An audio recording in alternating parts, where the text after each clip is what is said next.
Ever since Darwin, biologists have understood the importance of the tree of life metaphor. In Philomath, we will learn how to infer that tree and how to use it to understand biological processes. Philomath is made possible through a career grant from NSF, as well as ongoing support from the University of Tennessee, Knoxville. All right, so let's start. I made one error. I didn't include the Beast papers in the weekly reading, so you haven't read them yet, but that's okay. It's not your fault. The other papers were included, though. Because it's weird to have like a paper by my advisor and a paper by me as the only papers for dating. I didn't mean it for that to be that way. So my apologies for that. How'd the exercise go?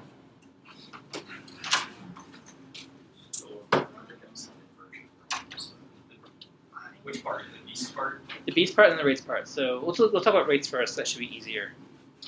How'd that go?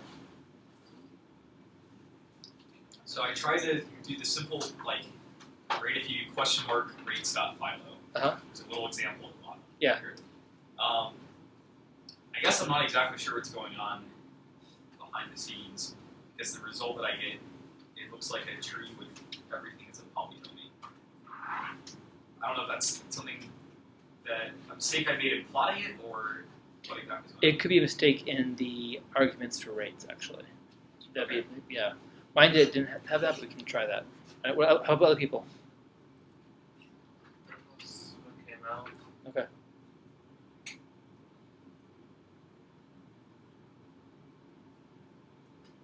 When I did the question mark rates.philo thing, I got an error of some sort, so it wouldn't let me use the actual function.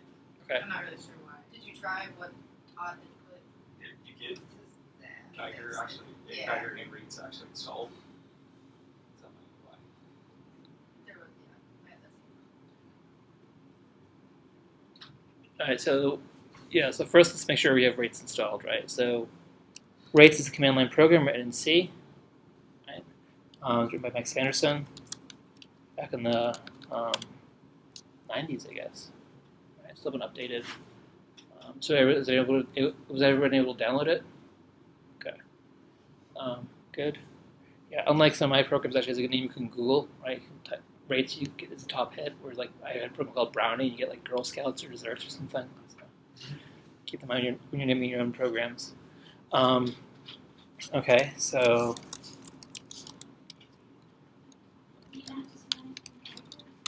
well, usually you don't. So this is something I wrote for this. So typically with rates, you just do the command line. So you download it. Oh, you can't see anything.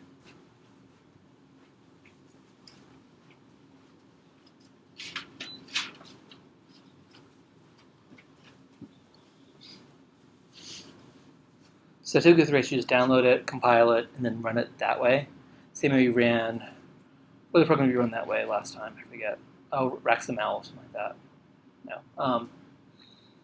Usually there's no interface for it. Usually it's just rates and then the batch file. Run a few flags before you run it. So yeah.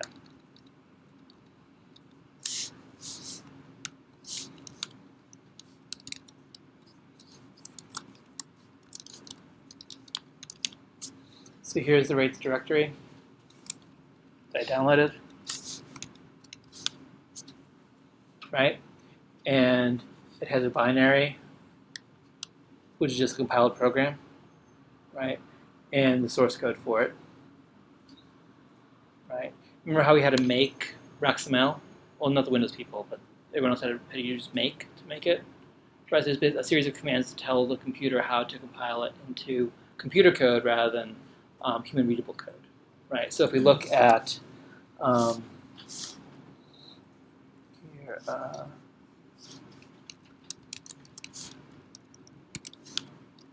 here's code that we can't read it easily, but it's definitely something that humans can deal with, right? Include penalty that H, don't delete. Okay, you won't delete that, Mike. Get it, right? So something that you could go through and modify it and things like that. Whereas the computer code, the compiled code, anybody? I see it anyway? Yes. Like, there's stuff in there that you can see that must have something there, like program var, that seems reasonable, in data, dynamic libraries. But Yeah, you're not gonna be able to read that. And so actually, some people can read this, and like in the old days of like building computers, you'd write in this. There were no compilers, right? You had to be able to write this sort of thing. I don't know how to do that. You don't know how to do that. That's okay. And so when you have a command line program like this, you can download it, and like so, main is the main file. It just has some basic libraries, includes, and then input argument, and it processes the input argument, right? Like what kind of nexus data it is and things like that, right? And then to compile it, this thing called a make file, right? And it just tells it which programs to use to go from that human readable code to that compiled code, right? So in this case, if there's Fortran code in there, it should use Gfortran, which is a compiler, right? For C code, you use GCC, right? There's other programs like doing that too. There's G++, there's Clang. This has used this. And so oftentimes when you are installing code like this, you'll have to do /configure in order to program to figure out, do you have GCC or do you have G++? Do you have something else? To put the right program name in there. And it'll make a make file for you, and then you just make. So there's often 2 lines or 3 lines. Configure, make, and then make install, and put it where it has to go. So that's how. And the nice thing about this is you can go. So the nice thing about make files in general is making it take a long time, like compiling code. There's actually a cartoon for that.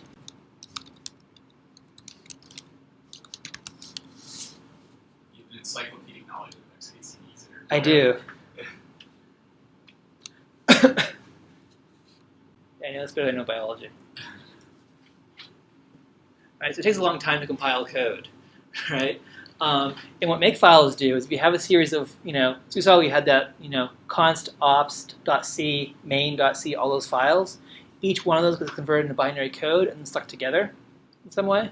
And what make does is go through and say, okay, I'm supposed to take main and make it into main.o, the compiled version. So take const.c and make it const.o, and so forth. And what it will do is it will first check to see whether those are made already. Right, so it'll take take an hour to compile the code or something. I change one file, then it knows I only need to change that one file. Everything else is already fine, and so it speeds up your recompiling when that happens again. Right, so that's one image of make files. It also keeps track of everything for you. Okay. Any questions about that?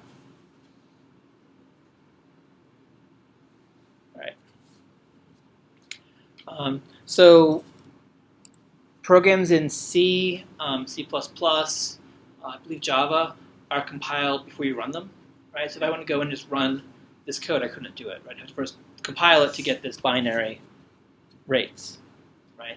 This application, right? We see the same sort of thing in R, right? So if I do main.c, go through, I'm going to have, if statements and for loops and stuff like that, just like we have in our regular R code. This is C code.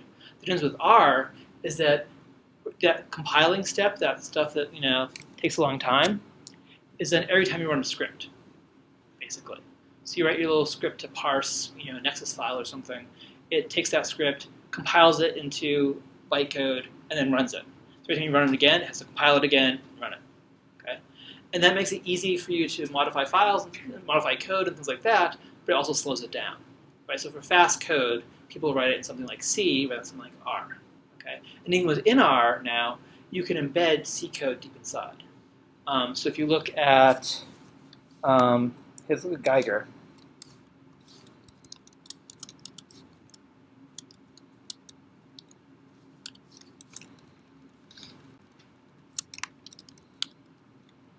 So this is an R package, right? We used before. I have a description file and things like that. But also have this source file, a source directory. And inside I have actually C code.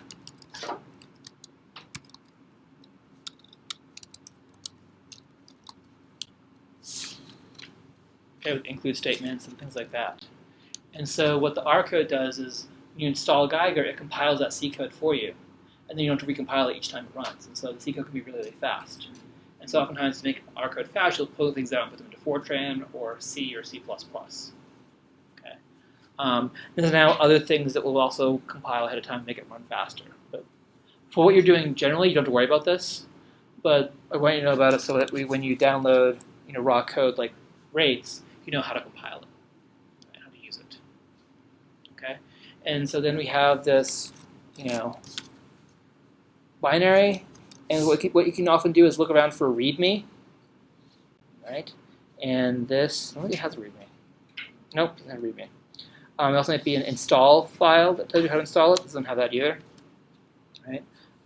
This does have a manual though.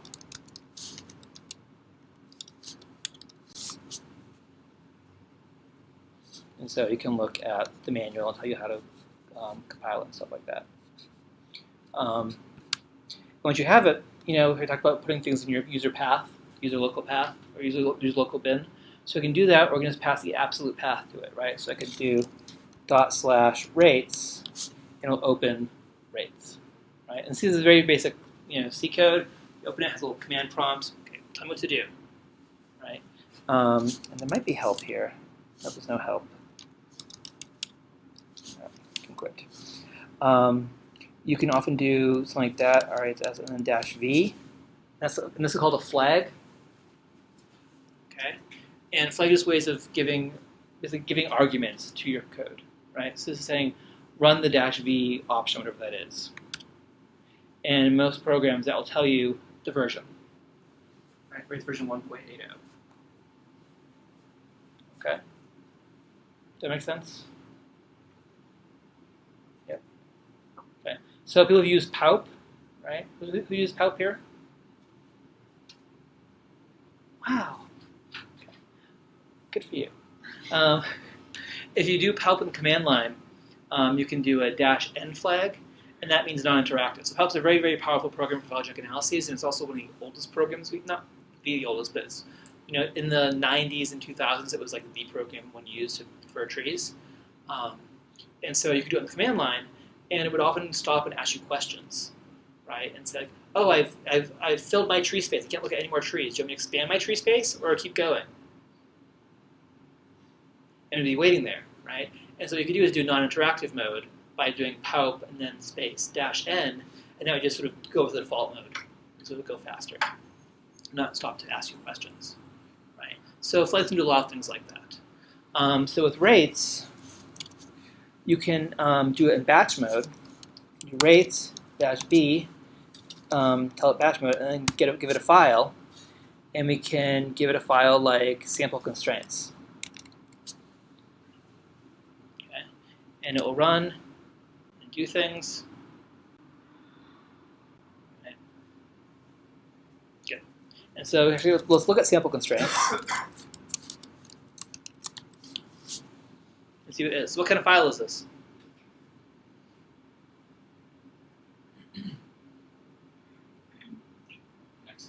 Nexus. What's the clue? First line. The first line, right. Yeah. So Nexus files start with this, number sign Nexus, right? And we talked about this before. This is a paper by Madison et al. 1997 to describe this format. And this is sort of the most commonly used format for phylogenetic data sets, right? And so it has comments. So anything within brackets is ignored. In general, not always, but that's sort of the standard is ignored. And then we have blocks of things. So we say like begin trees, it'll have information about trees, and then we'll end. And so we can go through here and see, begin trees, and then it tells us something about the tree, right? In a way that, since this is in brackets, it's ignored, right? So in R you can do number sign, it gets ignored. In Nexus you do bracket, right? Which allows you to put a comment in the middle of a line too. So R you have comments always at the end of the line. Next you can have comments at the beginning, middle, end, whatever. Okay. Then it has the tree. Okay. What format is this? Start with the last time. Think seafood. Newark, right? Newark's Lobster House. So this is the the Newark tree format, right? The necessary parentheses, right? With taxon name, colon, branch length. Taxon name, colon, branch length. What's this branch length for? The 011806. It's not right after a taxon.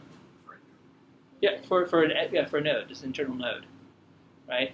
So we could take, for example, osmunda and splenium, right?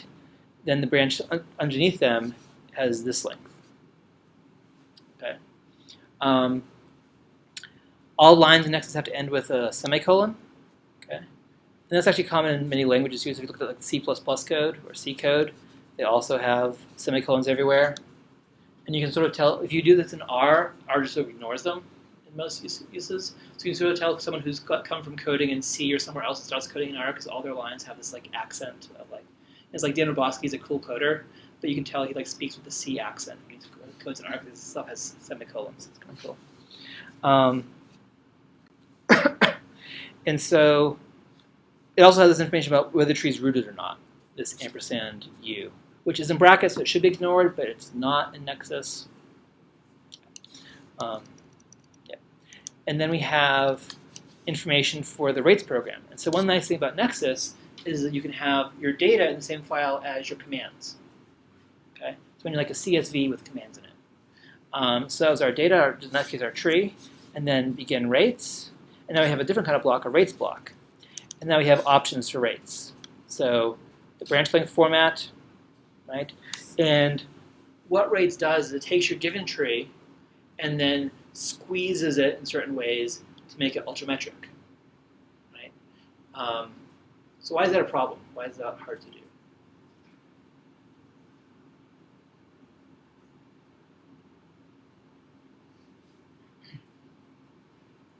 So here's my input tree.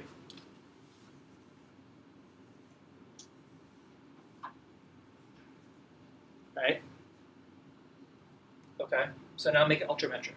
And actually, make it a chronogram. Right? Why is there a distinction there? What does ultrametric mean? So it just means that all the tips are equal. Right, all tips equal height, right?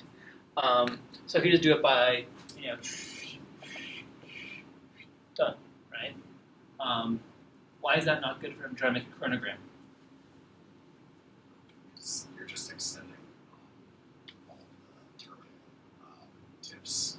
Like, I know that's what C does when you try and ultrametricize it. It just extends. Oh, I know that. Oh, that's right. It says arbitrarily ultrametricize, which just I guess makes it look pretty. It just extends everything. Yeah. But yeah, I mean, so you're just stretching certain parts of the tree. Mm-hmm. Yep. But if you stretch those lines and when you put those into chronogram, you're giving it a different length on which you calculate the rates. Right. So that affects what rate you're going to Mm-hmm. That's just, those are just distances relating to the amount of change that's happened. Exactly. Right. And those can be, if you have a parsimony tree, those can be number of changes, right? If you're likely a tree, what do they mean? So you've seen trees, you generate trees, you can see numbers in the branches, right? This tree here, we have numbers, right? What do the numbers mean? What? More of a rate of change? The probability of change on that branch, right?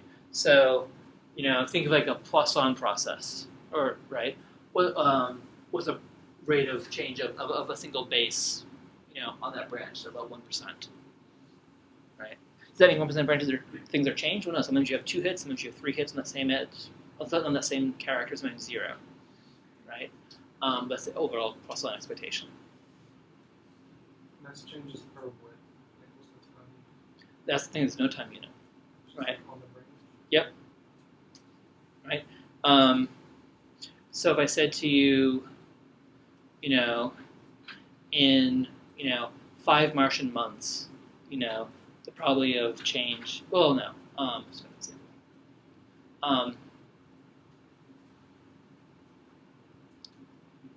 Come back in 10% of you change your hair color, right, per class session, right? That's the probability of change, right? But you don't know how long between class sessions we have. It's like on this, or during this class, 10% chance of your hair changing color, right? So the probability of change on, from one speciation event to the other, right? We don't know the relative timing of that. And that's the whole game we're trying to do here, right? Using rates, using beast, right? Because we want to have branches proportional to time, because that would probably be more proportional to other changes, right? Evolutionary changes, where we can see, when did these things speciate? Was it post KT? Was it associated with climate change? The Isthmus of Panama, did that cause these to speciate? All those sort of questions come about once we date the tree, right? What's the over speciation rate or extinction rate, right? For those questions, you need to have a chronogram. Okay. Now, oftentimes we see, so what we'll do is we'll take this tree and we'll stretch it in some way, right? And it'll look ultrametric, right? Are all chronograms ultrametric? No. Why not? Extinct taxa, right? So I could have T-Rex on this tree, and T-Rex should be back here, right?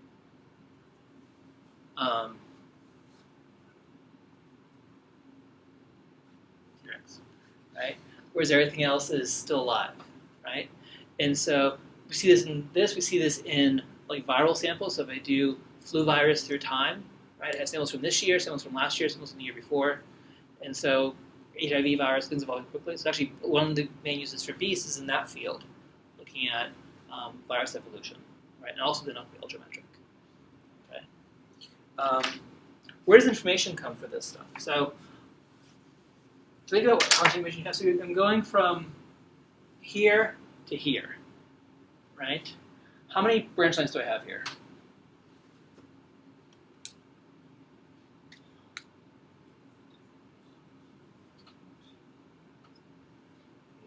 8.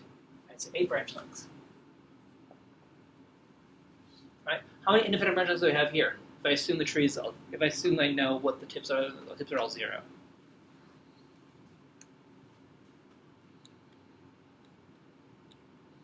So I have 8 branch lengths, so how many free parameters do I have?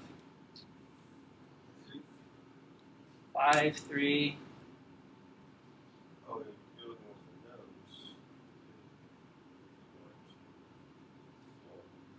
4. Yep, the answer is 4, right? I have this height, this node, this height, and this height. Right, so there's 4 parameters there. Now they're not completely independent, right? So if this is 10 million years, what could this be?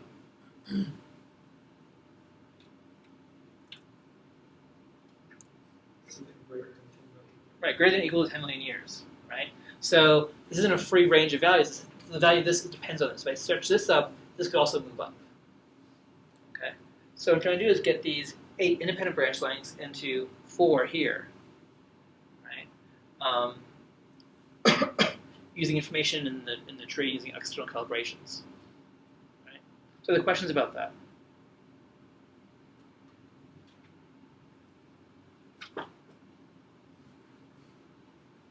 Okay. So how do I go from here to here? What information do I need?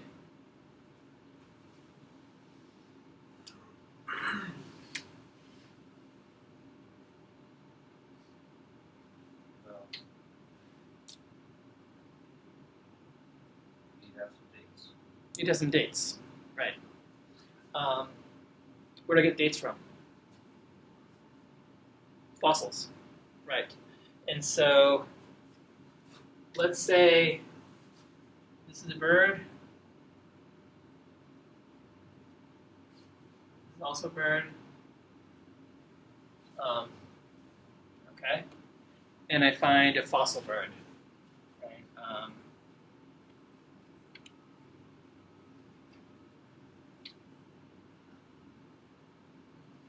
Right? It's been squashed, right? The fossil. Impression fossil. And I figure out this is 50 million years old. Right? And this is a croc, and these are chipmunks. Let's do sponges. We'll draw sponges. There we go. We have sponges. Right? All right. How does my bird fossil help me? What does it tell me? So I have, let's name, so we have branch A, B, C, D, E, F, G, H, I. They can give you at least a minimum of age for M. Okay. Minimum for F. Yep. What? Won't go past G. Okay.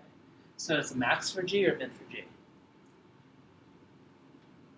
It's also a min for So let's think about, let's say sometimes like the sign can confuse us. Like so is it negative 50 million years old? So let's say 50 million years old, so it can be, bigger than that, and that's a minimum. So if it's going to be 70 million years old, right, that's still fine. The minimum is still 50. Okay, so get the jargon down. Some people typically use the jargon. All right, so you're saying it's a minimum for G then? Or maximum for G?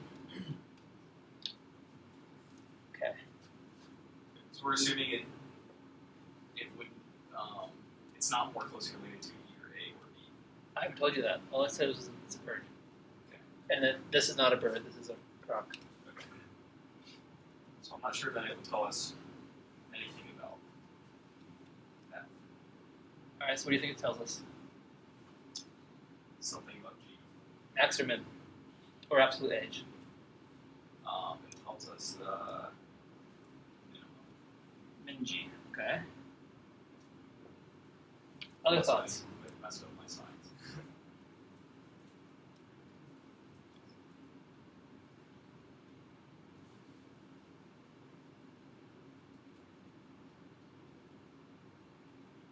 All right, well, let's vote.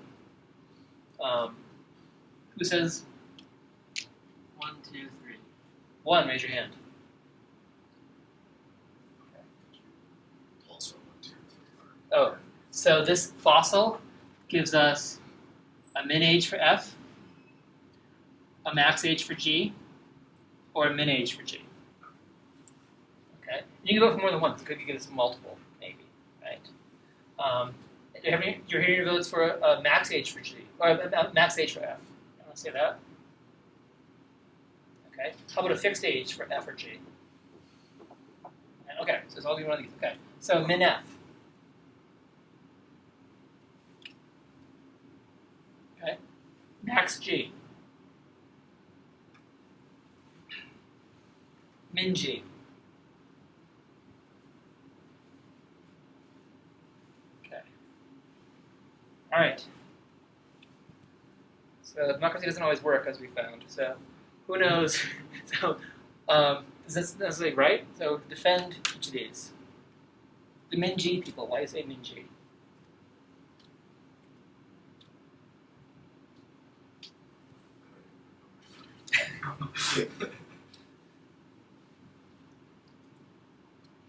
Because by that time, birds that split between birds and crocs must have happened. Right. It could have happened earlier than that, right? But at least 50 million years ago. Right. So where could this dead vulture go on this tree?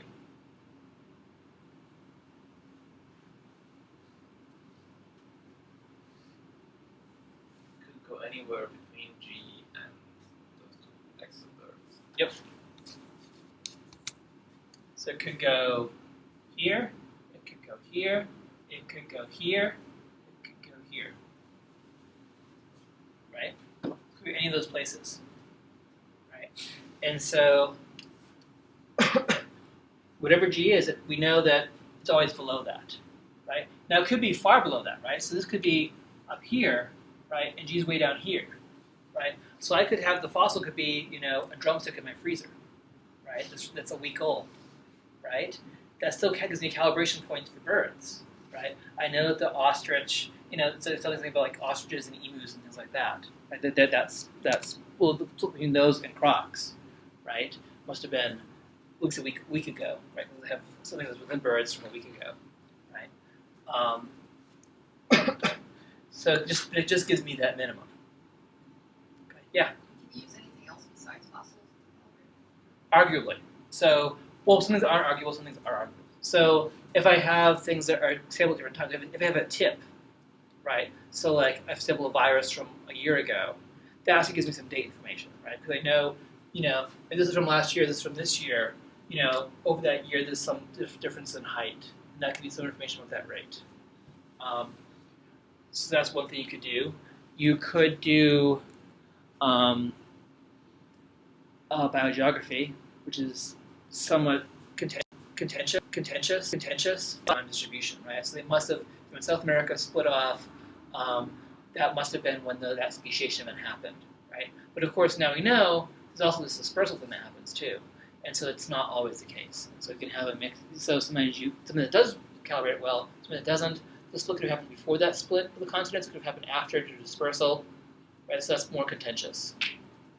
So it's mostly fossil data. We could also use a molecular clock. Right, what's a molecular clock?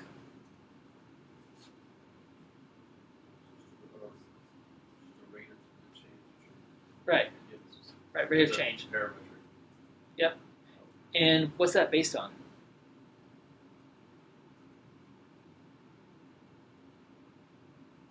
Previous studies that estimated the age of certain nodes. Right. So we get this calibration of rate, right, based on, okay, once we know that like this split is 15 million years ago, then this split based on that same rate must be 7 million years ago, right? Why do we think it might work across species? If I said, I know how big T-Rex was, how big is a sparrow? You don't expect me to have much information there, right? But I said, I know what T-Rex's rate is. What's the rate of evolution of sparrows? And I said, oh, of course, well, we can use molecular clock for that. Right? That seems weird, right?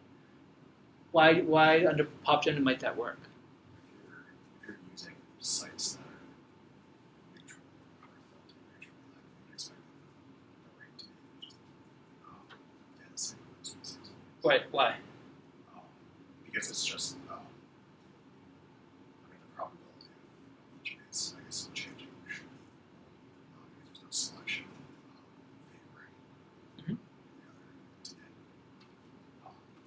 to go to fixation or else. All right. So what's the fixation rate in an idealized, pan-mictic population? Some of your genetics TAs, right? Over the effective population size. Yeah, 1 over any, right? What's the rate at which we get new mutations in the population?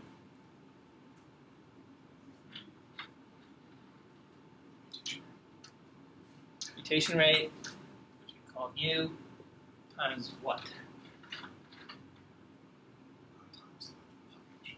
Yep, population size, right? So they come in at this rate, they leave at that rate, they get fixed at that rate, right? So the total rate of getting them of substitutions is just mu, right? And so as long as this mutation rate is constant across time and across species, then with the molecular clock should hold, right? Now selection messes this up, right?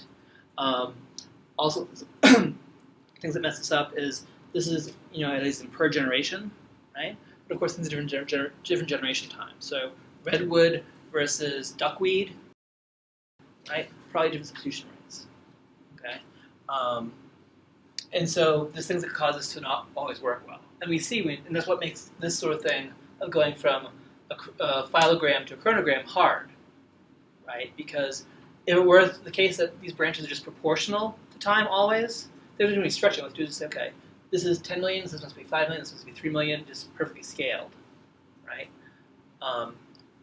Until we find very, very different rates. So, like for example, in insects, flies have a crazy high rate of evolution, right, relative to beetles and lebs and things like that. In plants, there's a paper published in Science or Nature a few years ago that showed that woody plants have a much slower rate of evolution than herbaceous plants, right? And so we know these things do matter, okay? But as a first approximation, this sort of clock thing isn't bad. Okay? And so for years people just would do that. They'd find some calibrations, like in insects, like CO1 changes by 1.5% per million years based on a study that someone did once. So they always just use that as a rule of thumb, right? And it gives you a ballpark estimate. But now you typically want to use calibrations. We use fossils, we use arguably biogeography, we use tip dates, okay? Things like that. So the questions about that? So what's the problem with having a min age? So I say, okay, we know this does actually set the min for G, right? So G is min 50. Okay. Do I have enough to go with now?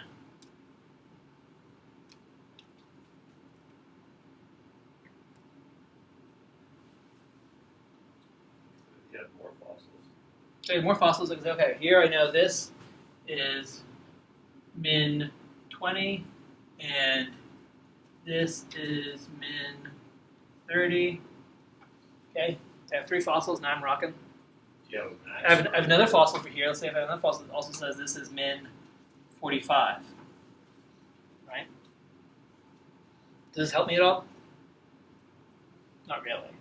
Right? Do Not you have a really. max for that bottom node? How to get a max? Do you have an outgroup that you know or related to? All right, let's put an outgroup in. Okay, and a couple outgroups in. And I'll say now that this is min 100. Okay. Am I good yet?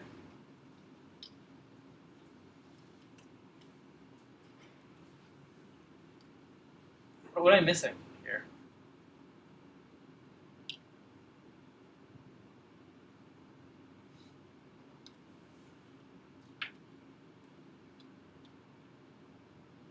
Trying to scale this. I have all these min ages,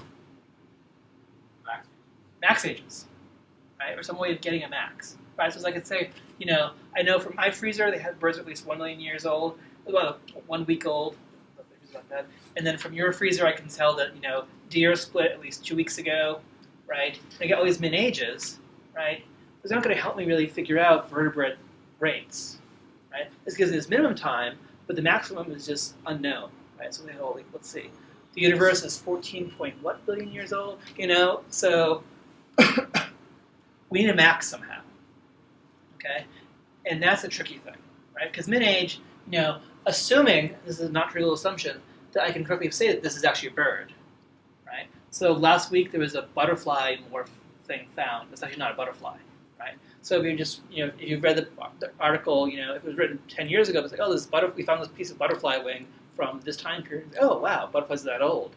Whereas actually it looks like a butterfly, but on closer inspection isn't, right? So you have to have a competent phylogeneticist of fossils say, you know, where this actually goes, right? One thing people get in trouble in neonatology is we just read the fossil literature and someone says, oh yeah, this is Ordovician and it's a, you know, I don't know, a sloth. Anyway, something like that, right? And then it could be actually a different animal group, and just so that was the first description, and it could be their definition of Ordovician was different from yours. You know, you look up the back of the textbook, right? But you know, geologists keep updating these dates, and so you get wrong estimates that way. So it's another area where you can be wrong, okay? But here, if something we do that correctly, we still need this max, right? Where do you get a max?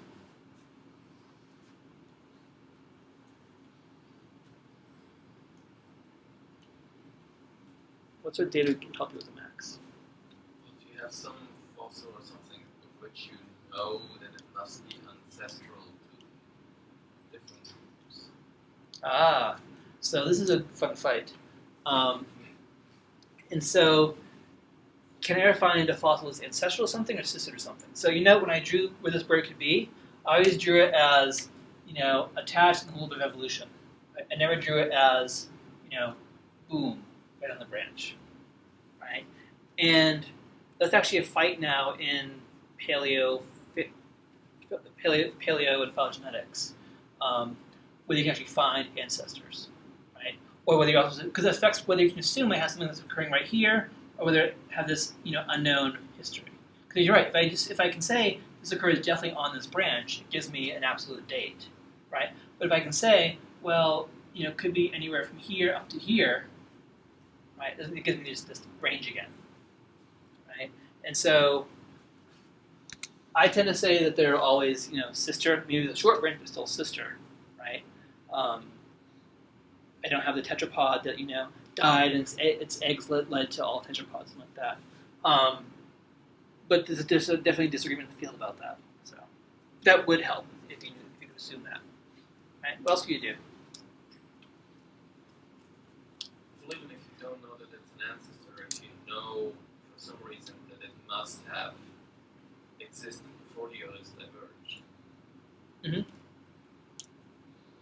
That's always gives you min then.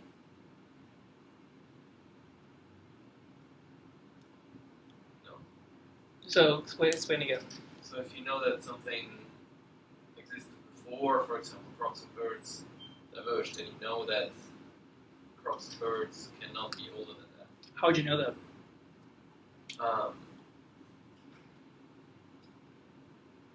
It's a bad example. I know a plant example. Go for it. So we Well, had plants are okay. We love plants here. we had our in group and we had a far out group which was ranunculus, and we knew from fossil findings the earliest occurrence of triculpate pollen, and ranunculus is one of the first of the oldest lineages we have. I can see you dancing around. Now, yeah, it's old semantics now, but Stop crying now is what it is. I might. No, I mean, so you want to say basal, but you're being good. Not saying basal. Or primitive. I was not even trying to say. Yeah, so we knew that this is a minimum age for which again? For the ones that have triculpate pollen. Yeah, ranunculus. And so we know that all the younger groups cannot have existed at that point. So it is a maximum for. So triculpate pollen is used as a max age, right? But that's a weird max age. Because you talk about this is fossil. Okay, found this fossil is from my freezer this week or from 50 million years ago. So why is triculpate pollen funny in that it gives us a max age? Yeah. So most fossils just give us a min age, right? So we know something was put around at least then, right? But it could have been earlier, right? I found a fossil human from 1 million years ago. Doesn't mean humans evolved 1 million years ago. It could have evolved 10 million years ago. We haven't found them yet, right? And actually, the expectation is going to be slightly older. Right? So it's good, and this is a hard problem. And so the triculpate pollen example is because once it evolves, it's everywhere, right? And so the assumption is, had it been around earlier, we would have seen it somewhere, right? So in this case, we're assuming that absence of evidence is evidence of absence, right? So we don't see it there, therefore it must not have been there, right? Whereas other things in the fossil record, we have no fossils from 15 million years ago in Tennessee. It means there's no life in Tennessee at that point. It means we have no fossils from there, right? But something like triculpate pollen, we make the assumption that it's so common once it evolves, it must not have occurred before then. Now that might not be true. It might have been restricted to one area of the world, right? It might have been habitats that don't fossilize well. It could have been like dominating grasslands for a long time, but not getting into rivers, right? So it's an assumption that some people make. Yeah. What else can you do for max ages?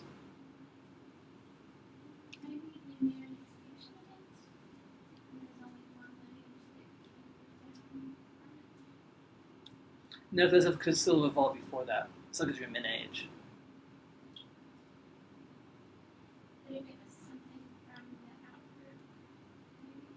Well, I think okay. So assuming only birds survived as dinosaurs, like the only dinosaurs that survived were birds at the KT, right? So we can say when that split happened, that still could have happened before the KT, right? It didn't happen after. It still is the minimum age.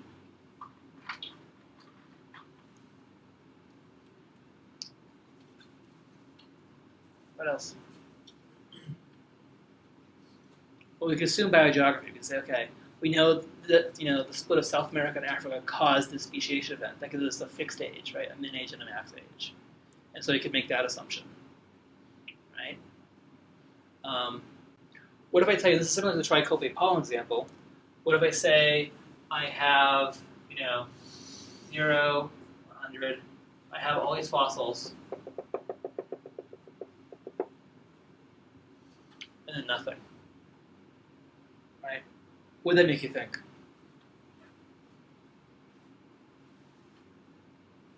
All right, so say I have something like this, where it's 2 T-Rex teeth in Montana, right? And I had this sort of distribution. Okay. What would that suggest to you? That's the first appearance data and the last appearance data. Right. So first appearance is here, last appearance is here. Why do we care about that? Beginning of that species in the fossil record, the end of it in the record. Right. So you seem to be emphasizing in the record, right? Why do you care about that? Well, you know that it had to exist before that fossil, but how much before is the question. Right. You don't have, hatch out of the egg, I am T-Rex, and it dies and gets fossilized, right? It's a whole range of T-Rexes before that, right, that we missed. But how far back? How far back? And then after, there's a whole range too. And yeah, we don't know how long that is, right? I mean, we presume it's not 0 for T-Rex. So this, I know that there's something where with handheld you'll take the density of what you have there and just extend it, have the probability, like the time between samples extended past the last sample. Kind of extend it a little. Yep. And So decay. yeah, and there's distributions for this too. So imagine we have, I have 2 species. Triceratops and T-Rex, right? Which do you think you estimate this, and I say, give me a confidence interval for the age of the group, right? Where would you have a tighter confidence interval? T-Rex, right? So I say, hey, we have a lot more sampling here, so we probably would have seen it, here if it were still there. Whereas this one, fewer samples, right? And so in the idealized case, with some assumptions, you can say, okay, what should be the confidence interval for this? Okay, what could be problems with that? You would be great expanding the Triceratops range. Right, we could say, oh wow, must be Triceratops still in Montana. And the probability might not be constant of getting the fossil isn't constant throughout that time. Right, why not? Because the fossilizing conditions and the density of the animals change or something like that. Right. So, think about all the processes you have to go through to go from a living critter to a fossil that's in the museum, right? And all these, biases come into play. So you have to die in the right place, right? You have, the river or something that has low oxygen. You have to be covered up by stuff, right? Your urine can't be, pushed under other plates and melted. It can't be smushed out of recognition, right? It has to be exposed when humans are around, right? So we don't, dig mine shafts to look for fossil. We go drive on the roadway and say, oh look, that looks like good habitat. It's like Neil Schuman's talk tonight. He's just looked at a map and figured out, if we want to get a tetrapod, early tetrapod, it has to go to that part of Alaska in the summer. So he flew up there and flew up there and flew up there and looked. So there could be great tetrapods, in Tennessee, we don't have any rock exposed at the right time period. Right? So you have all these things work out for you. And so there's some extinctions now we think actually aren't extinctions, it's just sea levels change, and so the rock that has fossils in it is a different place, and so we haven't been looking at the right rocks and how the right rocks, and so all stuff's missing because the data are missing, right? Not because the species are missing, right? So all those things play a role here, right? Even so, it gives us a guess, right? So we can use that somewhat, okay? So that can give us sort of a max age that it must not be older than this. Okay, and so you keep seeing all the caveats I'm bringing up, right? That's important to keep in track. So when I was working as undergrad, we were doing a project on beetles, and we had this dating and stuff. Okay, well we have grasslands evolved right here, and the age of the beetles is it's right here. Like wow, it's really pretty close. If you think about the confidence intervals there, they were like plus or minus 40 million years, right? So there's huge uncertainty. Okay? And so especially for dating, not necessarily always with phylogenetics, right? I mean, we talked about how big the search space is and things like that. But dating, uncertainty is especially high. Okay? That's something to worry about.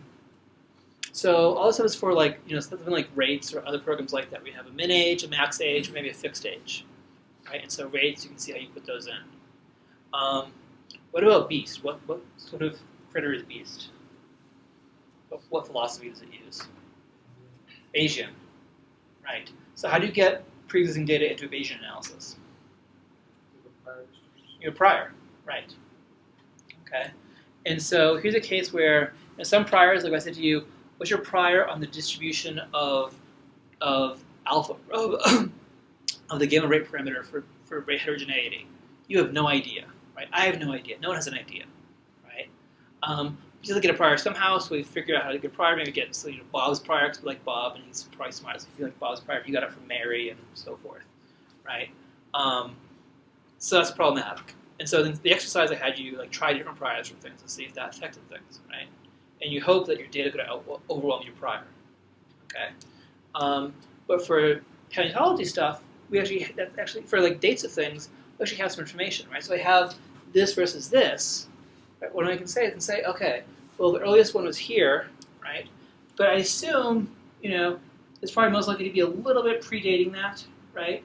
So maybe something like this, right? So that's one prior, the log normal prior. Or I could say, I think it was, I'll put my maximum weight on it occurring right at the endpoint, then dropping from that, so an exponential prior, right? Or I'll say, I don't know, it could be anywhere from here to here, somewhere in there, I don't know, uniform prior, okay? And so, they all sound very precise, right?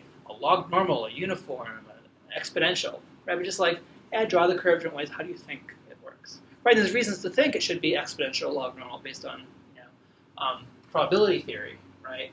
But still, it comes down to sort of your gut feeling of how it should be, right? So, and then what are you setting those? Okay, and so in some ways, this makes it easier than something like rates because you can incorporate this information. So I can say, I have lots of samples over here. Let me have the prior for this be pretty tight, and the prior for this be much wider.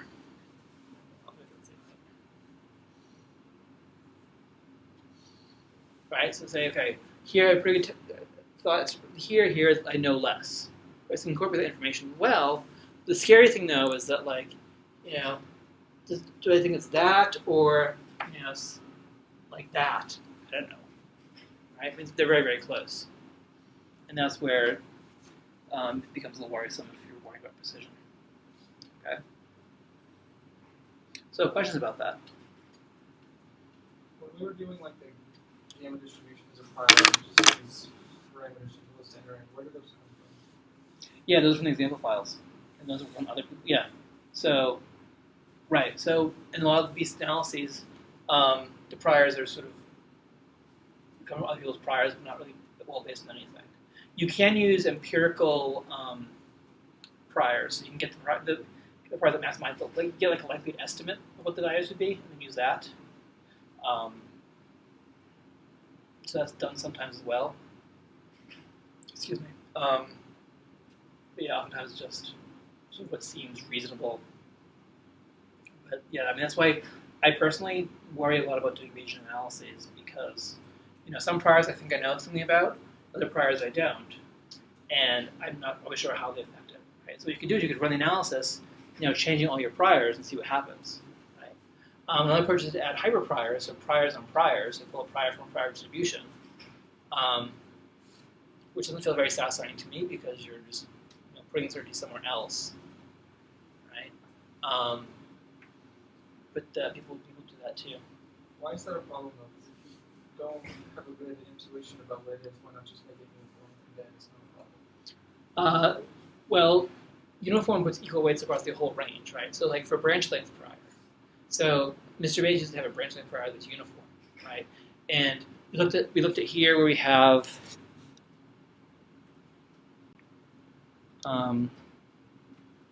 branch lengths of 0 to 0.2 or something, right? 0.4, right?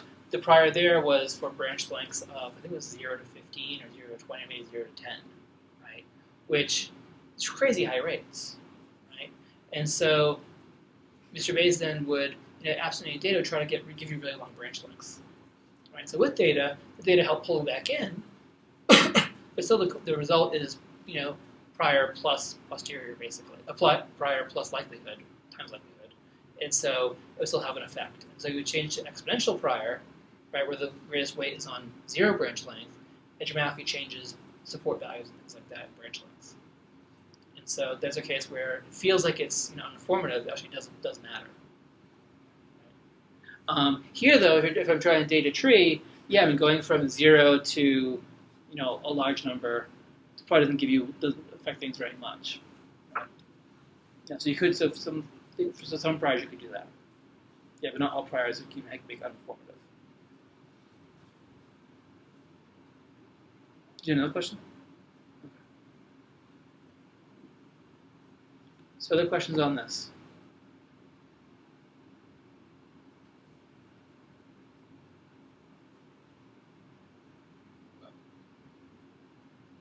There's the obvious question of what's the best way to decide which prior to use.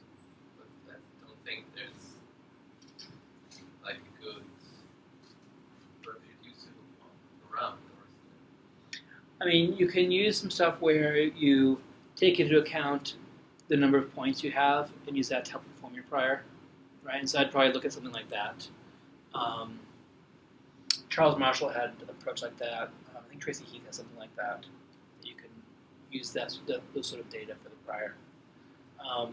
A completely different approach some people are doing now is including fossil taxa, rather than just saying, okay, can this count this, squash vulture goes somewhere here, and so that's a minimum age for this node. Actually do a phylogenetic analysis with the squashed vulture, right? So I have a mixture of molecular data for my living stuff and morphology for the dead stuff.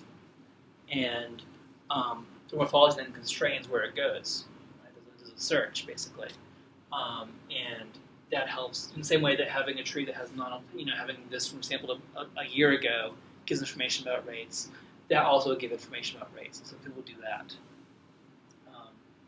There's also approaches where people use fossil data but don't actually use trait data to figure out where it should go.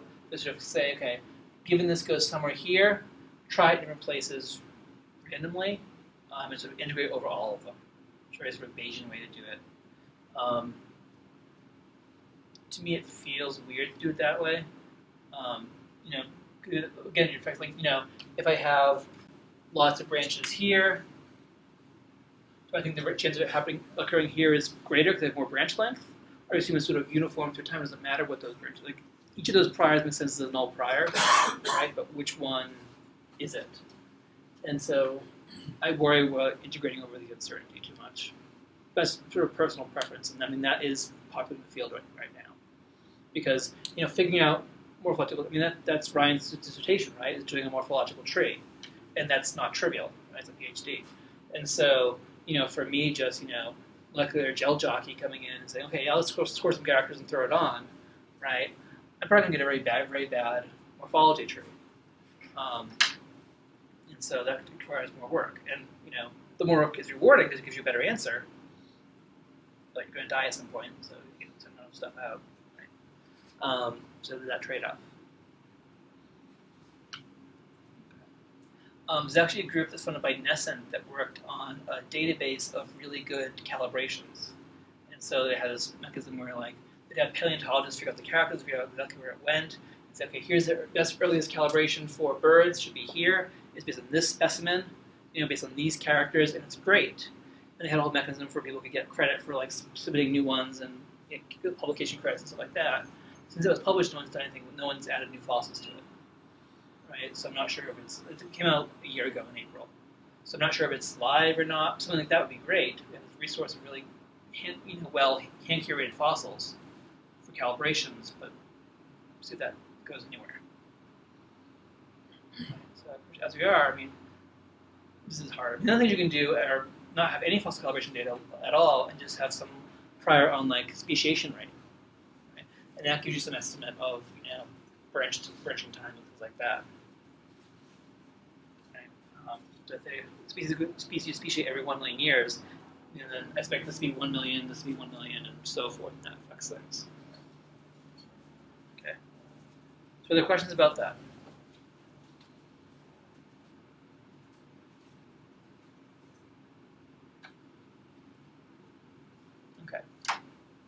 So let's go back to the rates case because it's still pretty popular.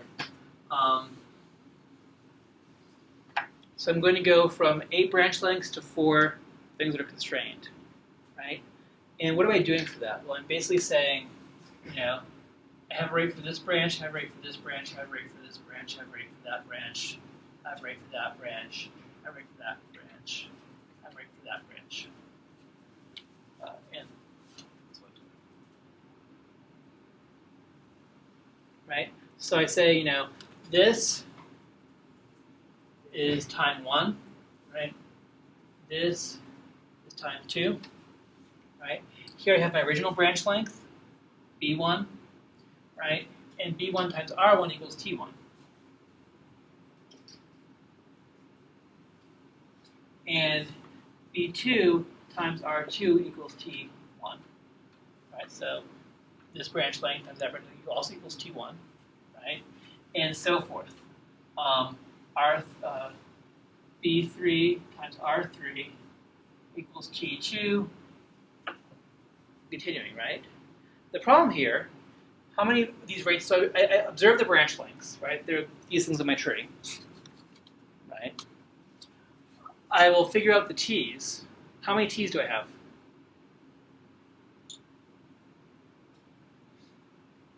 How many different T's? Right.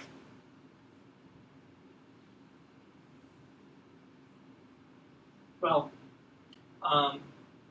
it's actually a number. Let's do the numbers of nodes, right? So T2, T3, and T4, right? So I have 4 T's, and I have 8 R's. Solve for R. I see you're shaking your head sadly. Why? I'm in matrix algebra right now, and we're doing system linear equations, and it's just like there's too many unknowns, not enough information. Exactly. Right. What I'm having you try to do is I'm just saying like 5 equals A plus B, or let's say A times B. What are A and B? Could be a lot of things, right?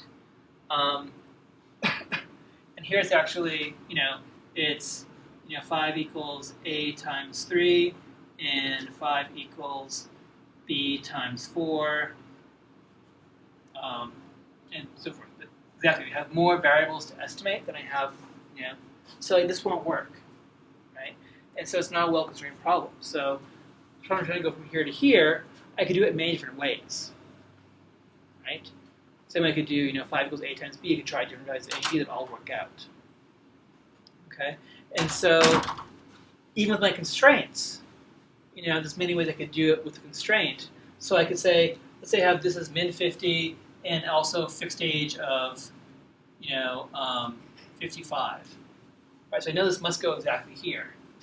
There's still lots of places I could move this up and down and have it still work, right? So there's this weird optimization problem where, any value from 0 to 55 is valid for that, right? So how do we do this? So like, if you're in Sanderson's paper, right, how does he get away with this? What does he do?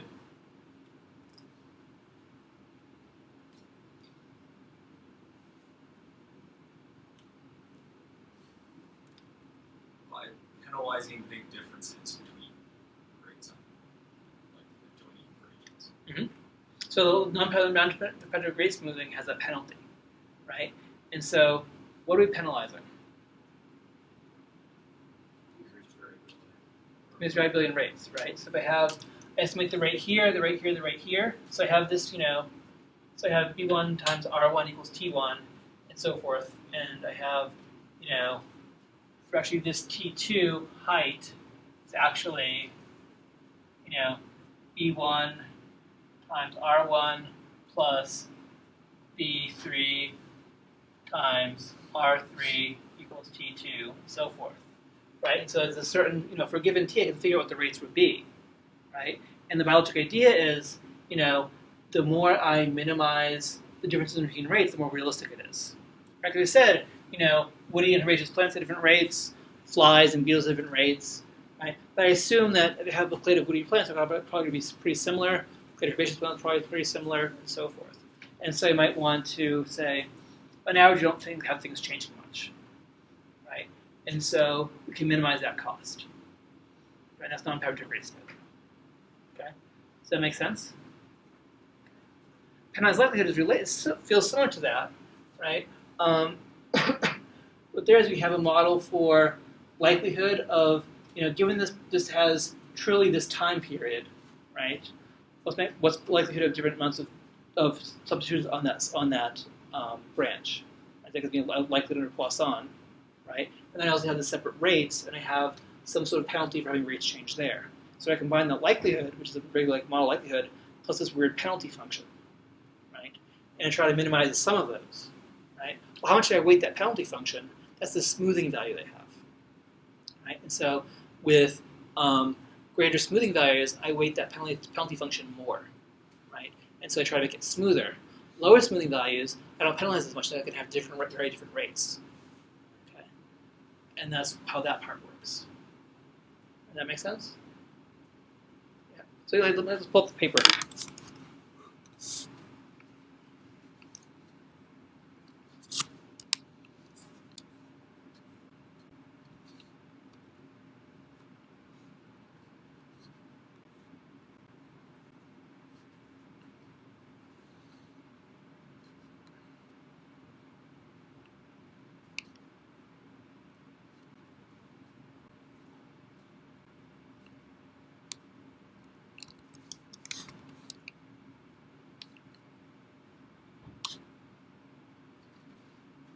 Said 1,455 times.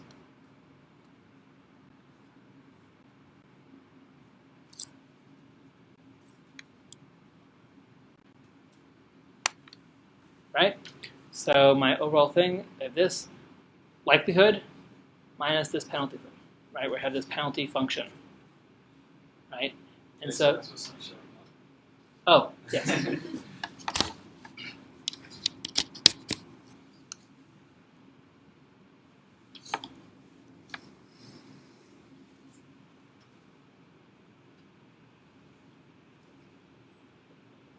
All right, so you have the likelihood, and this penalty function, and I can increase or decrease with that with the smoothing variable. Right?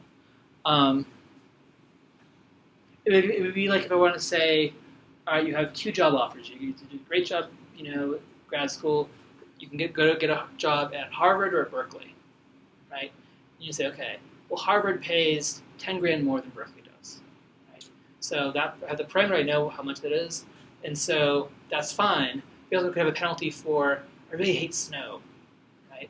And so you could change that snow penalty, like I really hate snow, how much do I hate it? I hate it $10,000 worth or $5 worth, right? And so you could change that smoothing penalty. So if you're from Tennessee, it's a huge cost for snow, right? If you're from, Boston, it's a negative cost for snow, right? So I can just have the parameter, there's also this non-parametric thing I can add, right? To combine these 2 different things, right? Money, which is simple to calculate, and like hatred of snow, which is this fuzzier thing, right? So you can combine them.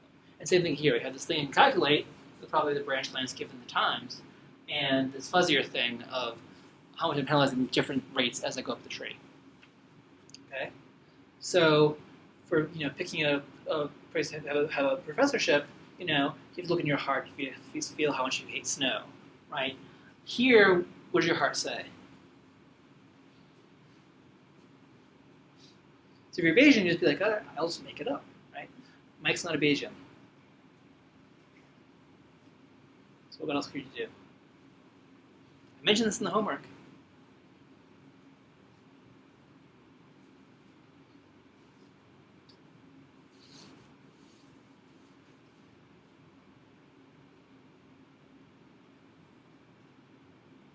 You made us try new values for it until the covariance intervals or something that we thought were reasonable? Not quite, no. But trying different values is good. It's on my track.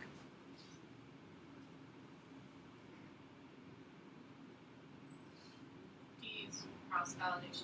Yep, exactly. What's cross-validation? How many of you used cross-validation before? Okay, it's fine. If you had used it and didn't know what it was, that would be a bad thing. Fine. All right. So cross-validation is saying, okay, how can I see if my model is working right?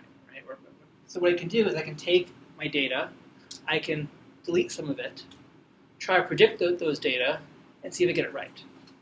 Right? It's similar in some ways to model adequacy in field, right? And so what we do in rates is you say, okay, here I have my original tree, right? I have some smoothing, I smooth it to this, right? Let me hide this branch length, right? And then, given this tree and my estimate of the rates, figure out what that branch length should be in my original tree, right? And I say, okay, I predict it's going to be this. And I stop peeking. Did I get it right? And I can see, oh, it differed by, it was actually this one, so it differs by this much. Okay? And I'll try that for different branches, right? And that's called leave one out, cross-validation, L-O-O-V. I don't know if it's ever pronounced Louvre, but it seems to be fun to do. So that's the type of cross-validation used in rates. Okay? And what you try to do is you try different smoothing values, right?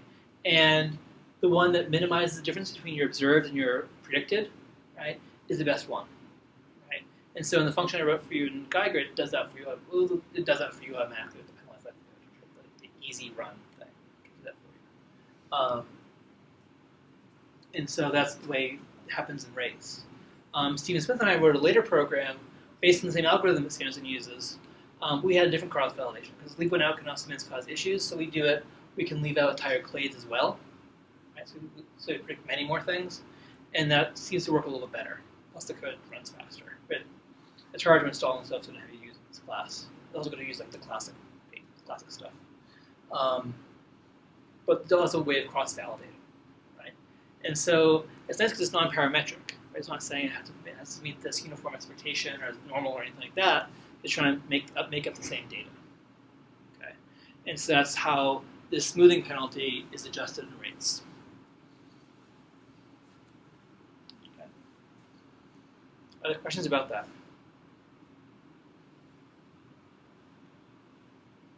If you're using this approach, couldn't you just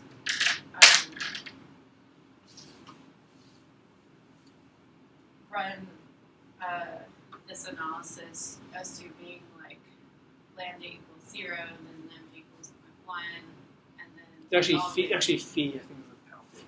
Oh, that's right, lambda, yeah. Yeah, and then just see if your tree changes a whole lot. It will change. It will change. Maybe not a whole lot, though. You're right. That's good. What question are you trying to answer with that? I'm not quite sure yet. So it's a good way of looking at robustness, right? The same way we talked about, like, I try likelihood, I try parsimony, get the same result back. Hey, I don't have to worry about it, right? So I don't, all the religious wars about criterion don't matter to me because my result's the same. I'm bulletproof, right? And so it could help you with this too, right? We can try, and if you have a highly constrained tree, right, where many of the nodes have min age and max age, then anything you throw in there will give you the same result, right? So that's true. So you could do that. Now, one thing I'd worry about though is like you could try to pick the area where things don't matter, don't change very much as you change it. There's only area where it's necessarily the most accurate. Right? That could be do a very poor job in the area of predicting the branch lengths. Right? But it might be very stable. It might say all the branches are always 0. That'd be very stable. But but it's good to think about that robustness then. Yeah. And I mean, for big trees, it can take a while to run. And so the way it does it is you say, try these 8 values for the penalty. I'll try each of the 8. You can imagine that if you tried 16, it might find a better one. Rather than take twice as long. So that's what a trade-off to. So if you know that it's pretty smooth, you don't have to worry about it as much. Yeah. Another thing to worry about with rates is you can also, if I have the min age and a max age, there's no information about where it can go inside that range, right? So you could have a range of equally good values. Good. I also mentioned uncertainty, right? And it's a big deal with dating things. How can we bring uncertainty into this? What are the sources of uncertainty?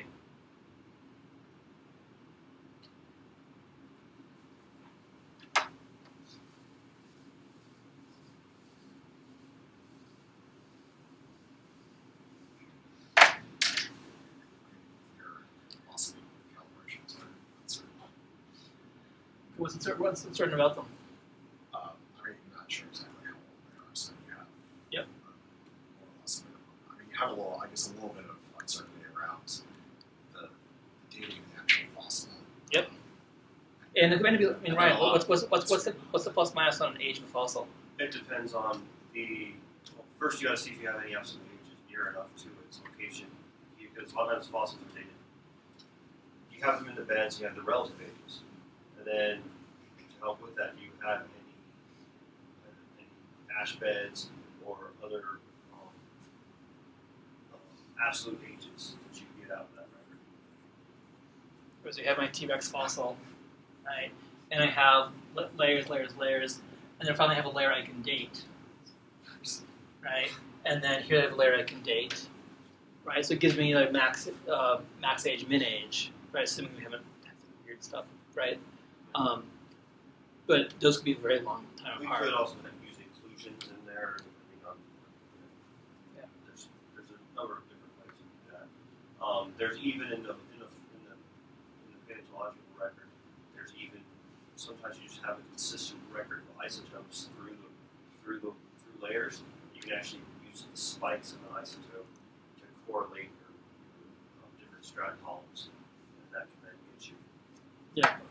But usually in the millions of years, tens of millions of years, what's the typical uncertainty for a vertebrate fossil, say? Some of them you have within hundreds to tens of thousands of years. Okay. And it just further back you go, the Yeah. bigger those are. Okay, good. So fossil age, what else?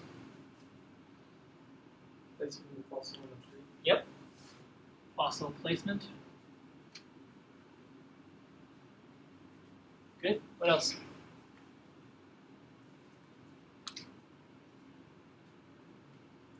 I guess the topology of your tree in general. Yep.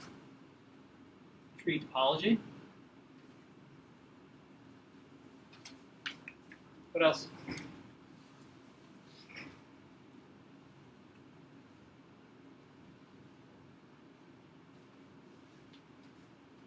What else? What else? What other information do we give to rates when it runs? I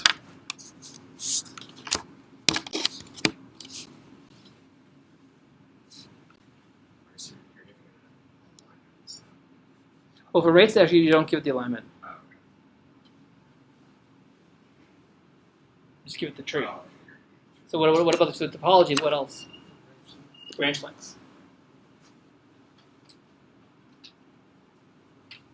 Now in Beast, we actually just give it the data matrix. And you could set up constraint for topology, you might not. Right. Okay. What else?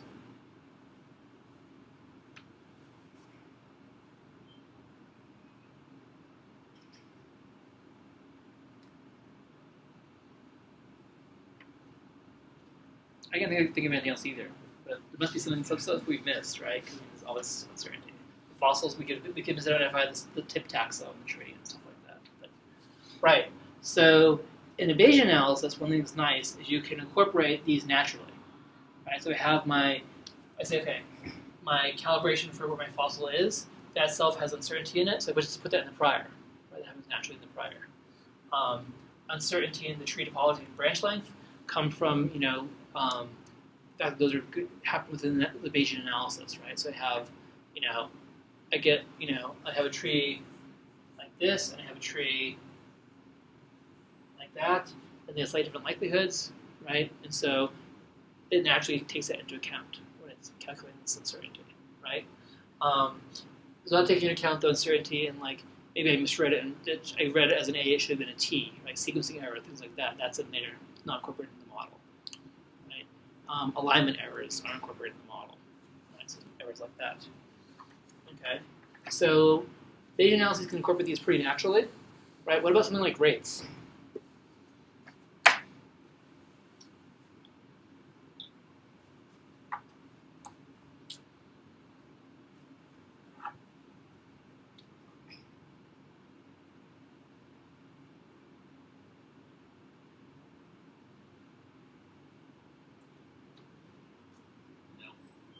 Not as easily, right?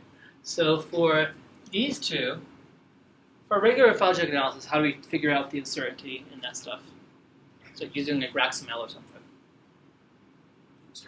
Bootstrap. So we can do the same thing here. We can give it, rather than a single tree, a set of bootstrap trees, right? And then we get that uncertainty that way for those two, right? Fossil age and placement, not so much, right? So what you can try doing is try doing analyses with different ages and different placements and see how much you get that variation like you're talking about. Right? That'd be one way of doing it.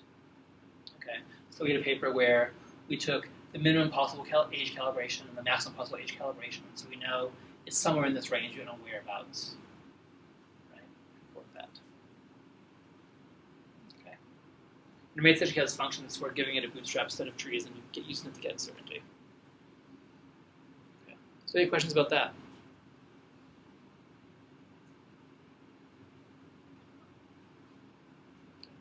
And remember, if you look at the confidence intervals on a lot of these, or credible intervals on a lot of these, you get these really long these really uncertain ages.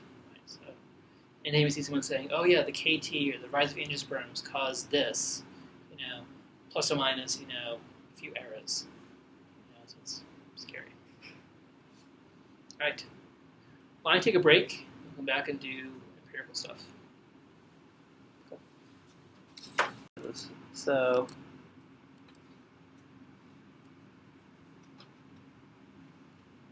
All gone through, so objectives. So Geiger's by Luke Harmon et al. In a package that has lots of handy things for especially comparative methods in R. But one thing they did was a thing called Congruentifier. And that will take a tree you have, like your like the input tree for rates, and then take established chronograms already been published, and stretch the former to match the latter.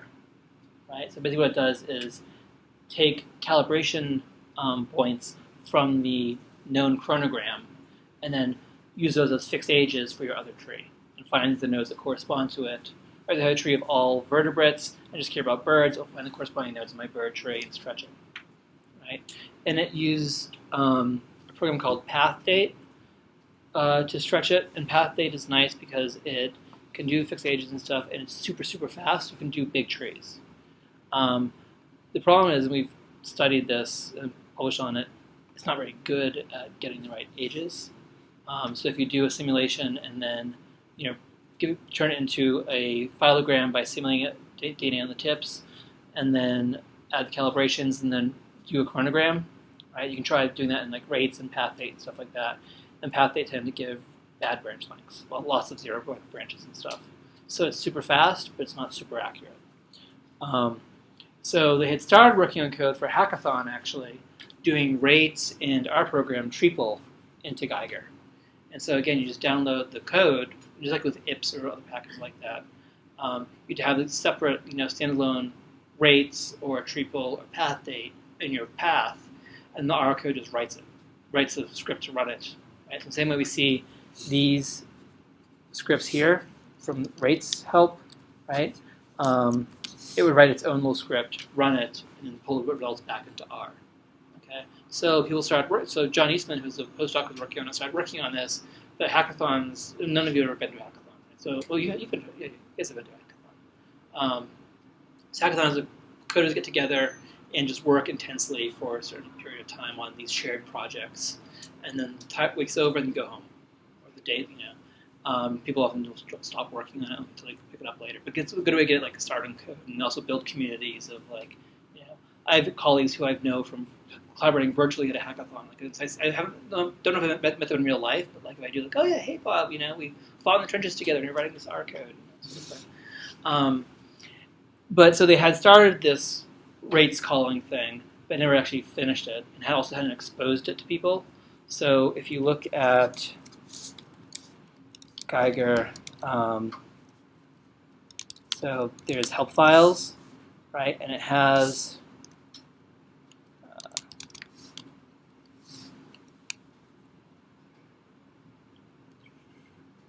a help file for internal functions. And so we do like $print BM, it'll go to this file. And this just says, these are functions that are not typically called by the user. And so that's all it helps you with. And so Also, they're not exported. So if you're using Geiger and say call white mkn, it'll say I don't know that code. I don't know that function. So you have to do Geiger : white.mkn to tell it to go inside itself and find that function. So I just modify it so that this would be exposed to the users, and also made it so it would work a little better and deal with rates and stuff like that. And so that's what we have for our code that we used. Okay. Now it's possible though that I thought this was, but it's possible that some things didn't work, right? So you install that from DevTools, and so the way I did this was the same way you do your homework, right? I just create a pull. I forked it, and then when I'm done modifying it, I'll put a pull request in, right? And then I can choose to accept my code. Then it'll go back into regular Geiger. So now when you don't go get Geiger in the future, we'll have that once I put it on CRAN. Or they can say, yeah, thanks, but no thanks. Or they can say, thanks, but first fix this other thing. And I can fix that and then try it again. Right? So it's a way of having contributions come in. So what happens if multiple people have forked this and are working different things independently? So that's where the beauty of Git is that you can merge things together. So if I worked on one function, next worked on another function, they don't overlap, so they can just merge together. If they do overlap, they can try to figure out how to merge them together. If they can't, then you can do it manually as a human. Yeah, so it's made for this sort of thing. So like people are using Linux, right? Linux is written in this way. You have all these people, like the guardians of the core, who have to approve every pull request, and often will send really, really nasty messages back. It's not a very healthy community, but it's the way it works, and the whole thing just builds that way. Our programs usually don't. It's usually it's like one person's lab or your student's project, and so she's not getting pull requests and stuff like that. But it's something you can do. Okay, so do this.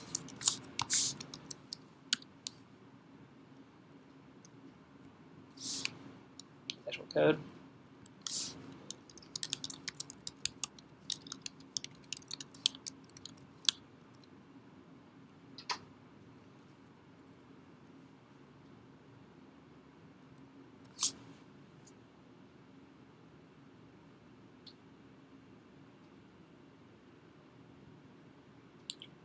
And again, you can see the clang to apreorder.philo.c to -o in the output. And so that's compiling. So it's going from that raw C code to byte code. I updated my computer's not installing anymore. Let me switch over to the computer.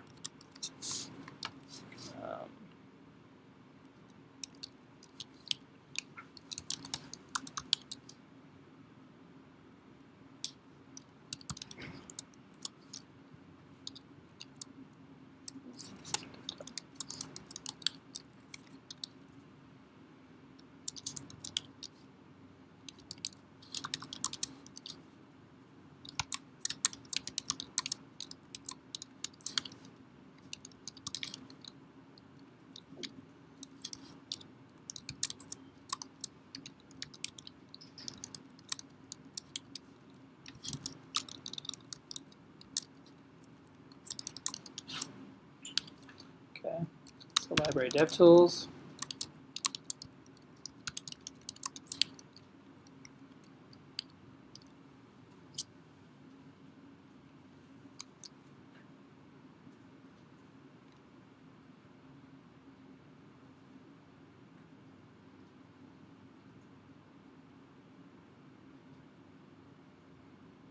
So when you install a package that installs dependencies, can they be old versions of dependencies? Usually use the most recent version.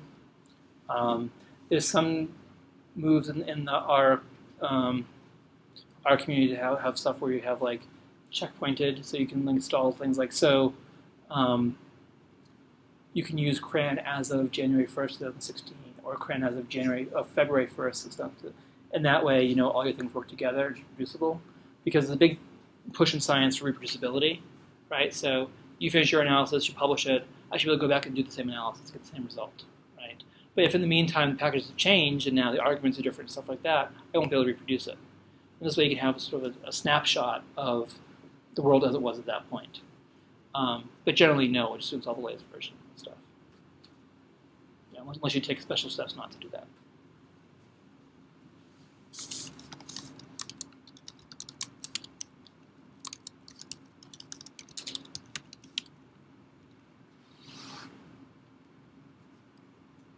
Yeah. Did I mess up in the documentation? Deal with that.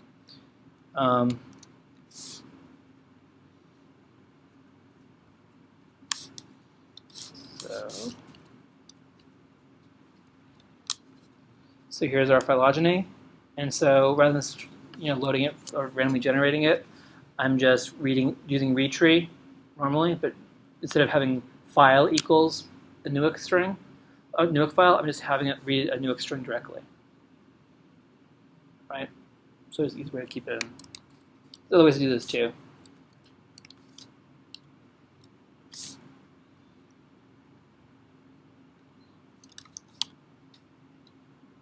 That's good.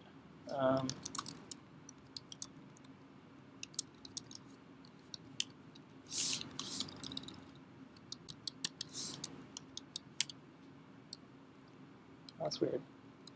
It looks like they copied and pasted it.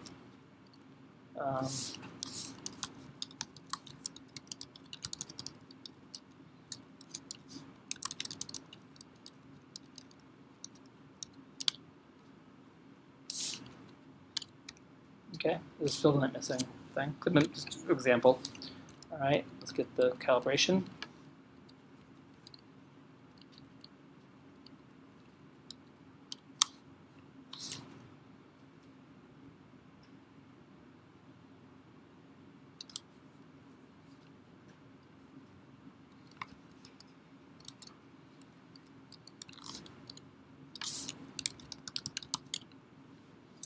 Okay, so within rates,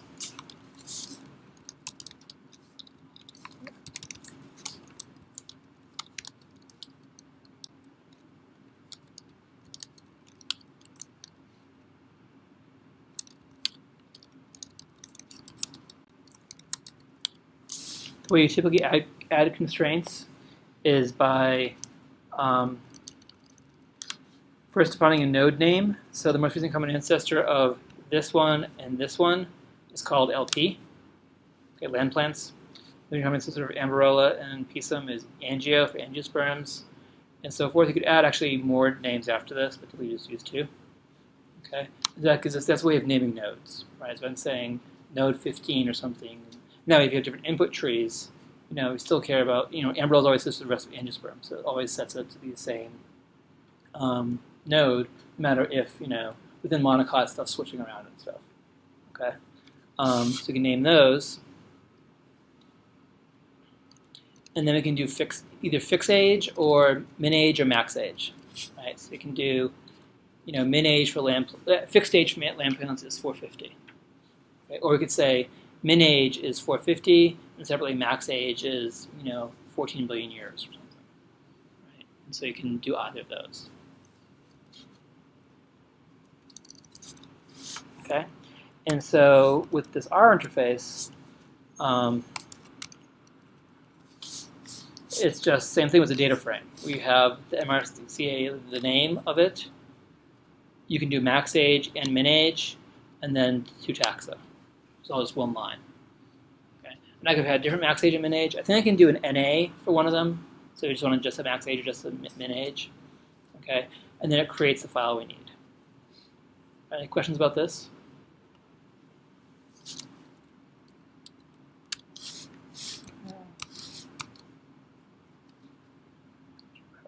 First.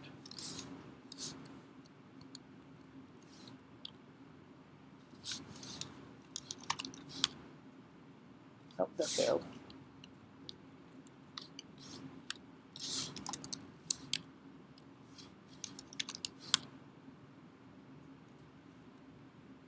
How did I fix this? I apologize. So what we can do is step out of this.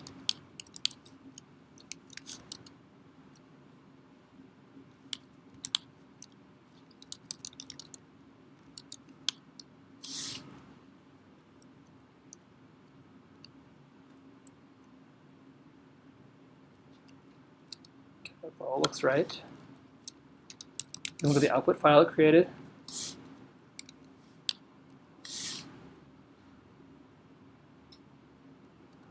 Oh.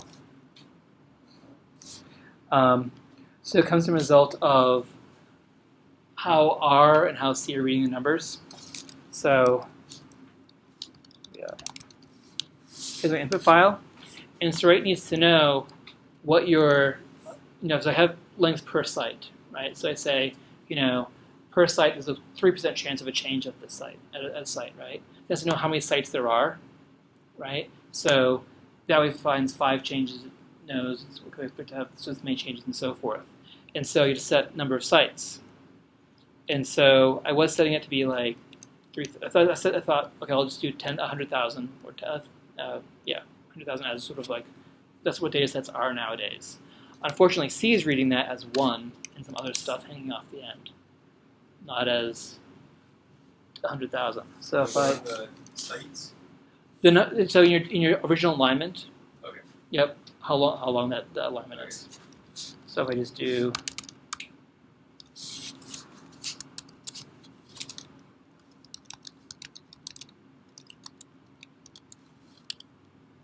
There we go. Now it works. This is when I changed it the last minute before uploading. Yeah, that was stupid. This is why you do unit testing. Listen to it. Yeah. So then that gives us our tree. Okay.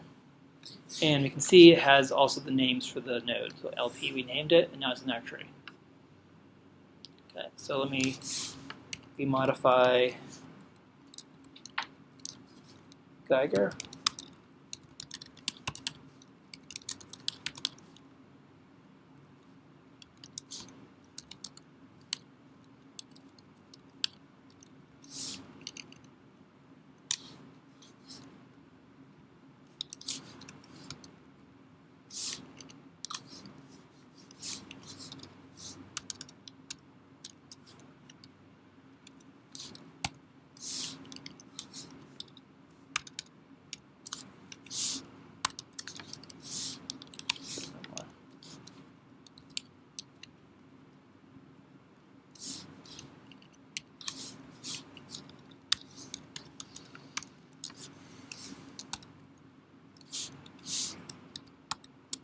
Okay, and now git commit.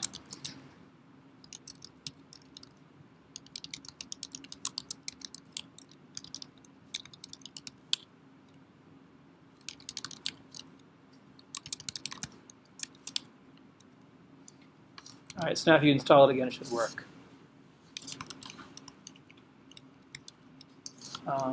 Do the right ones. And so that's the main part. There's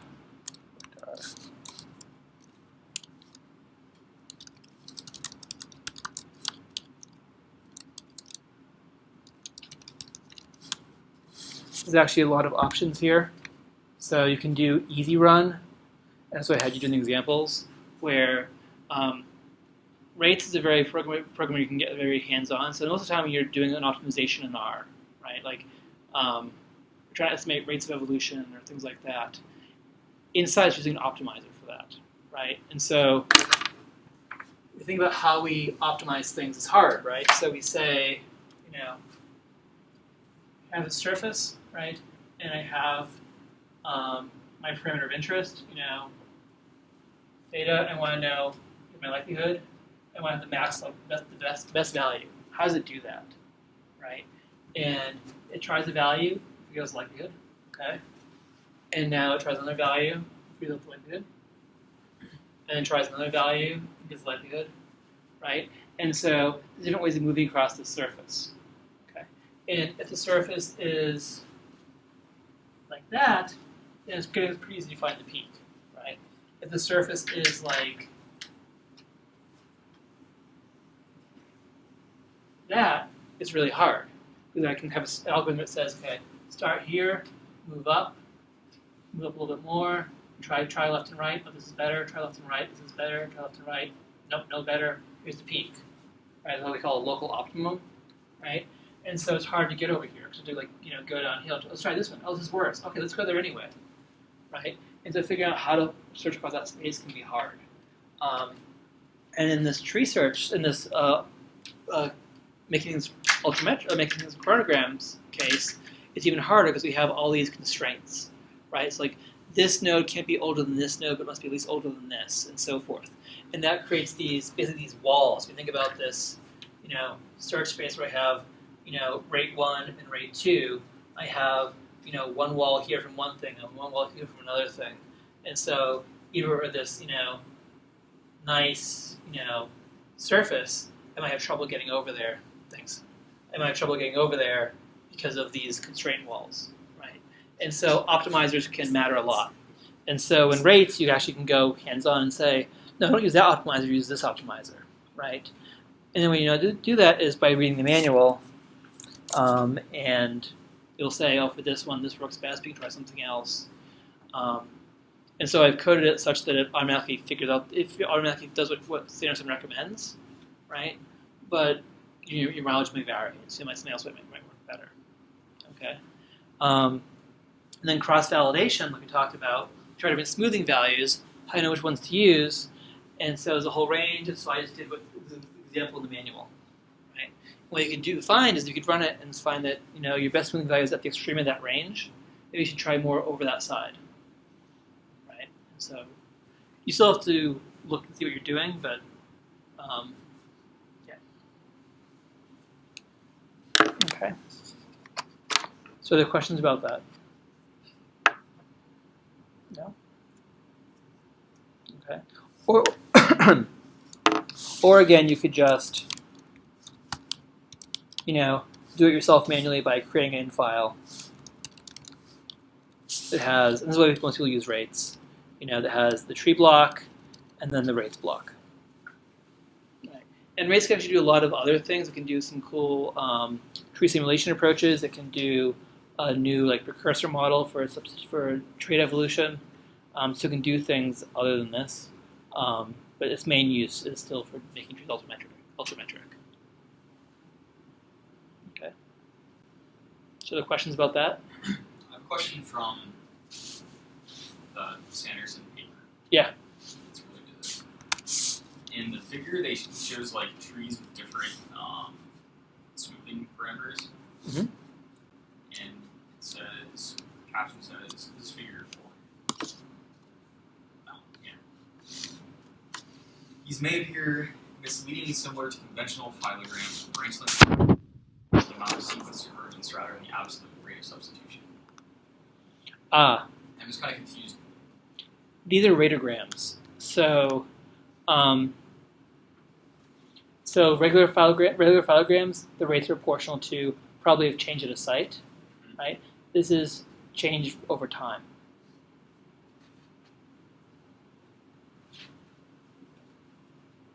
Right. So,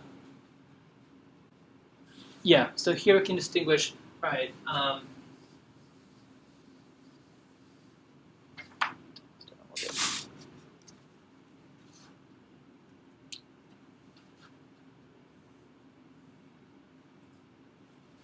So a regular tree, the branch length is just you have some branch length that's proportional to the amount of proportion to change basically. Number of substitutions or something. Yeah, substitutes per site. So. Yeah. Yep.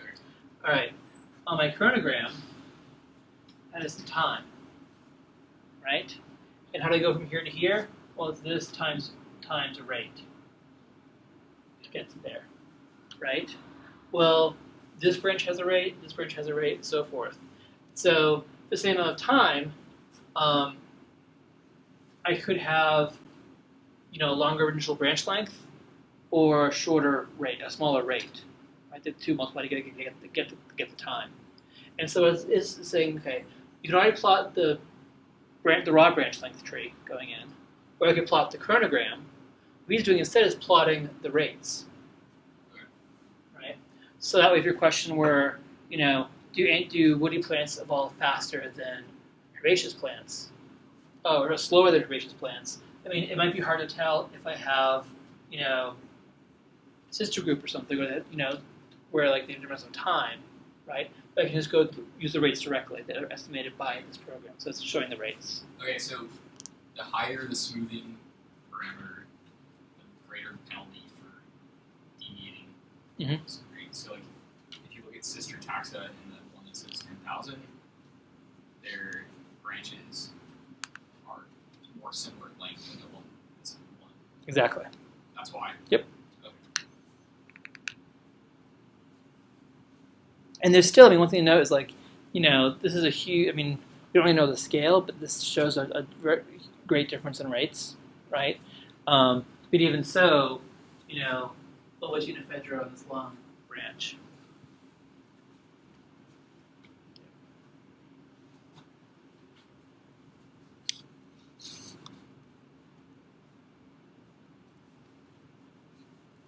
Okay, other questions?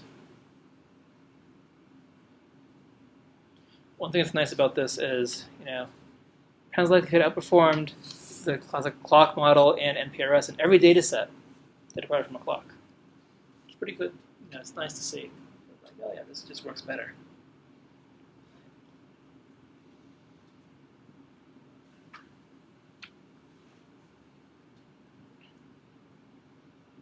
So how do people, maybe this is deviating too far from what we're trying to talk about, but how do people date trees that are like just based on SNPs or something?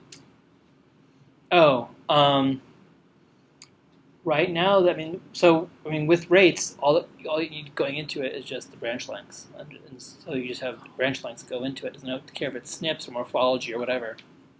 So you can just do it that way. There are issues with SNPs, like the ascertainment bias. We actually wrote a grant about this that was rejected, but so.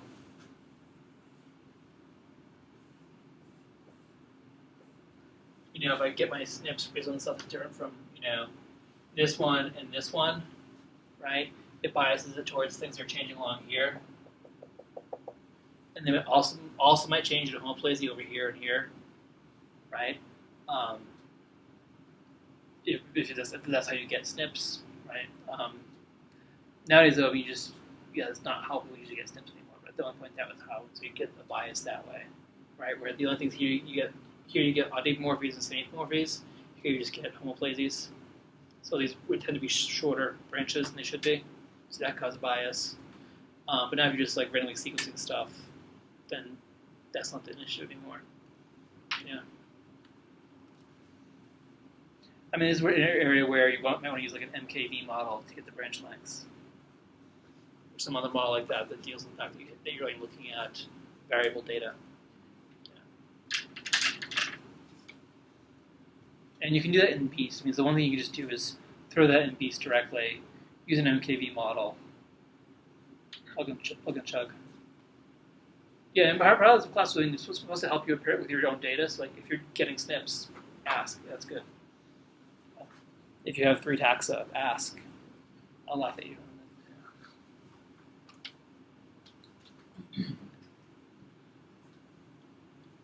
So is there, what's the difference between tree and brain cell and tree and larger trees? How they do cross-validation is different.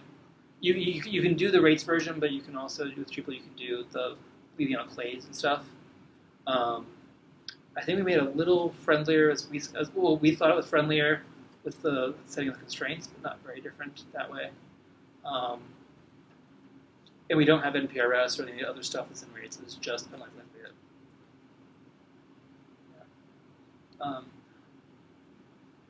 Tree was a little harder to install because there's other libraries that are not really easy to get, so use that. And there's how to use rates.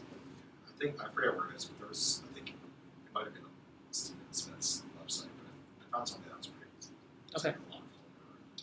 Because there are like a ton of accessory packages, but Yeah. also you can just hit like brew. Yep. Yeah. That's good.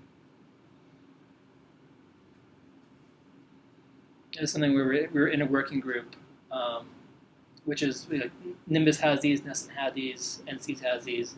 We're having people assemble for like a week and work on a project and then disperse, and then come back again in 6 months and work on it again and then disperse. So like a hackathon, but more focused on like biological questions rather than getting code out. And we were working on a large-scale tree, and it was too big for rates to run efficiently. So Steve was like, let's just make a new program. So we just sat down and wrote it. Well, he wrote it, and I just sort of co-piloted and like helped with the math and stuff. But He was just being nice to me. And I wrote the simulator. But that was it.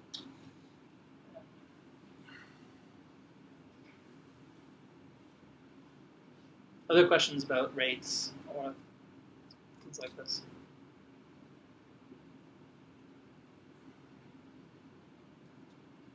Okay. And now, I mean, Beast is used a lot more than rates. We were actually plotting this through time, but like, you know, there were other approaches, and then rates took off, and then now Beast took off. And there's other things too, like RefBase can do dates and things like that. But probably Beast is still the most common. So how did the Beast runs go?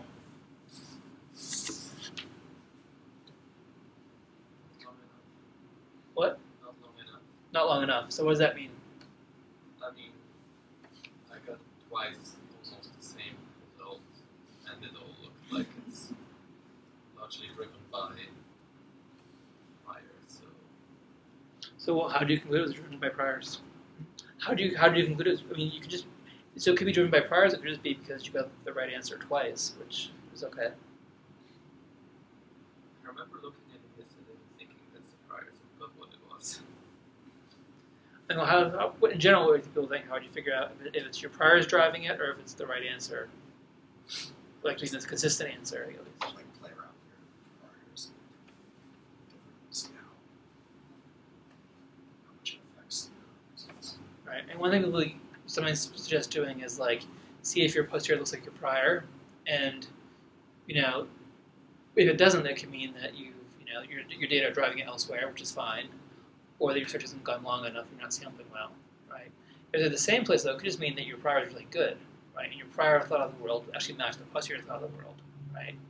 Probably not true, but that could happen too. So that's where testing different priors can let you know, yeah, it's robust. No matter what prior I try, I still have the same result coming back out. So that's why in the study, I mean, we've been worried in the lab about, we're doing diversification models, right? And those will look at, some are Yule models, which are pure birth, so no extinction, and some are birth-death models. And you say, okay, well, that's an interesting question, stuff like that.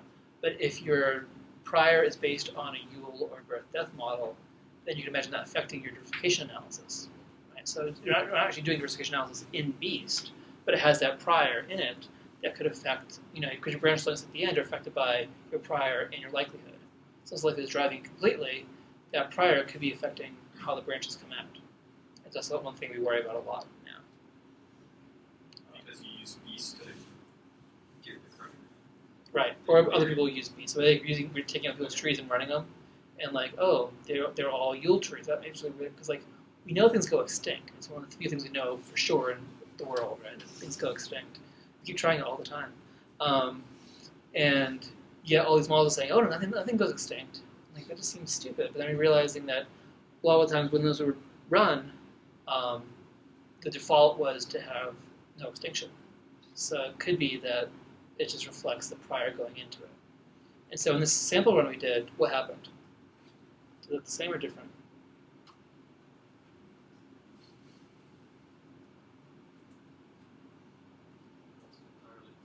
Yeah, almost entirely the same. So in that case, hey, it's great. The prior doesn't matter.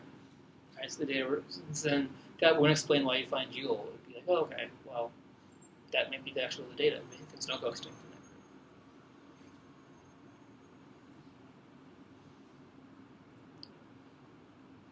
What's this ESS thing?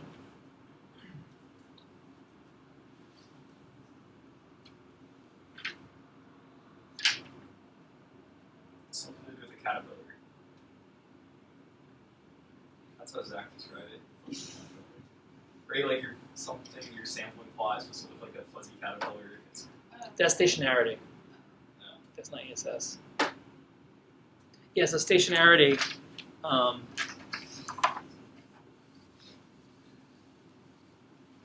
Should I do the hat store thing?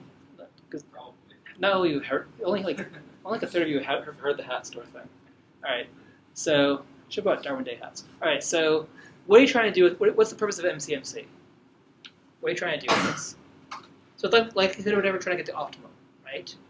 We're not trying to do it with MCMC. We're trying to integrate over the space, right? So to sample all over all these parameters. And so the way MCMC works is like the more time you spend in a certain area, the higher the posterior probability estimate for that is, right? So it's like if you're trying on hats, right? It's like you're in a hat store and had you try on a bunch, and every time you try on a hat, put a hat on your head, go to somewhere else in the store, try a new hat, right? If you like it better, keep it on your head. If you like it worse, a lot, you don't put it on. If it's only slightly worse, you might or might not put it on, right? You just walk around the store like that, right? And the store security camera just takes a picture of you every 30 seconds, right? As you move around the store, right, you're sampling these hats based on how much you like them, okay? And so at first, the hats you have on are the ones that are closest to the front door, right? So they have all cowboy hats in the front. You're wearing a lot of cowboy hats, not because you like cowboy hats, but because those are the only hats available to you, right? As you move back, you get to go to the beanie section or the baseball cap section or whatever, right? And so at first in the search, you're in this potentially bad part of space because it's where you happen to start. It's only once you have enough time to wander around the whole store many times that you can start getting a good idea of your preferences, right? And so in the Bayesian MCMC search, or any MCMC search really, you have this period where you're sort of walking through to get to the parts of the store you really like, this burn-in period, right? And so that can take a long time or a short time to get there, right? So I know you happen to like beanies. I can throw you at the back of the beanie section, right? So you might start with a starting tree, for example, based on parsimony. This is sort of the right part of tree space, right? You still want to sample everything. You want to sample some cowboy hats because you're likely to your preference for cowboy hats is greater than 0. So that means you have to get there once every million times because you like them a little bit, right? You still have to sample that part of the store, but you also have more of your time in the good part of the store, right? So you have to sample enough that you escape where you first went in, and that's that burden period. And so one way people look for that is you see a parameter like likelihood, well, not a parameter, but you see something like likelihood, and at first it's pretty bad, and then it gets up here, and then it wiggles around for a while, right? And so now we're sampling points that are, they differ in likelihood, right? It's not going up to a point and fixing there, right? Like in a tree search with an optimality thing. It's just walking around this neighborhood, right? And so here's the bad part of the neighborhood. You still want to occasionally dip down there, right? But most of the time you spend up here. Okay. Now what can sometimes happen is that you're walking around here and all of a sudden shoots up again. Right, so all of a sudden I discovered a whole new world of hats with earmuffs on them or something, right? And haven't gotten there yet, and then suddenly get there. And so there's different ways to promote this in your search, right? So MCMC cubed, you have hot and cold chains, right? Because you have one person who's searching, who's just trying on hats as you like them. That person has the same preferences, but is a little tipsy, and so they're more willing to try on crazy hats. Right? And so they can more easily cross these valleys of cowboy hats to get to even better things. Right? So they wander around the store and then finally they find something that they like really well and they say, hey, come over here, and so you swap. And then you should put on their hat and they go into some other part of hat space and keep going. Right? So that's the MC cubed. Now Beast only does MC squared. Right? So it could get stuck like this. Right? But this is sort of an eyeball way of looking for this fuzzy caterpillar that's not improving anymore. What is MC cubed? Metropolis coupled Markov chain Monte Carlo. Yeah, and it has those heated chains. Yep. Now there are other tests besides just eyeballing this to test for this. Good things to do actually are I'm doing several independent runs and seeing, because sometimes you could have, I start one run here and it goes here, and I start another run and it goes here. And I looked at both of them and say, oh, this looks fine, but they're not in the same part of space. And so something's still wrong here. And so it could be both of them eventually will have to go up here. Right? So there are tests for a single run. There are better tests to compare multiple runs. Okay? That's not ESS. ESS is an effective sample size. Right? So effectively, if I'm in the cowboy part of the store, and I try on a hat and move next door and try another hat, are those independent samples? Not really. They're in the same cowboy hat part of the store, right? So ESS is a way to calculate effectively how many independent samples you've pulled out, right? And so you want to have enough that you've actually pulled out 500 hats or something like that. Not just 500 in this one section, but from a good even distribution across the space. And that's what ESS calculates for you. Okay? Because you're not sampling that space well, you don't know. There could be great things you haven't seen yet. there's parameters you haven't looked at all yet, so you have no data about that. So saying, oh, 95% of my values are in this area, well, you haven't looked far enough yet. Okay, so BEAST is nice because it tells you, when you're using the summary program. What's it called again? Log combiner? Or the one that shows you the plots afterwards. Tracer, yeah. So when you do tracer, it shows you your effective sample size. You also can calculate that in R if you wanted to as well. There's a CODA package that can do that for you. Okay. This will come up again when we talk about BAM and things like that. We'll also use an MCMC approach. You care about effective sample size there as well. Okay.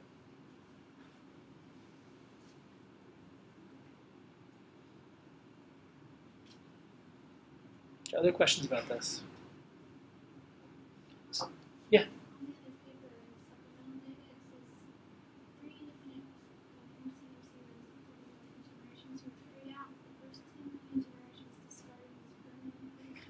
Yep.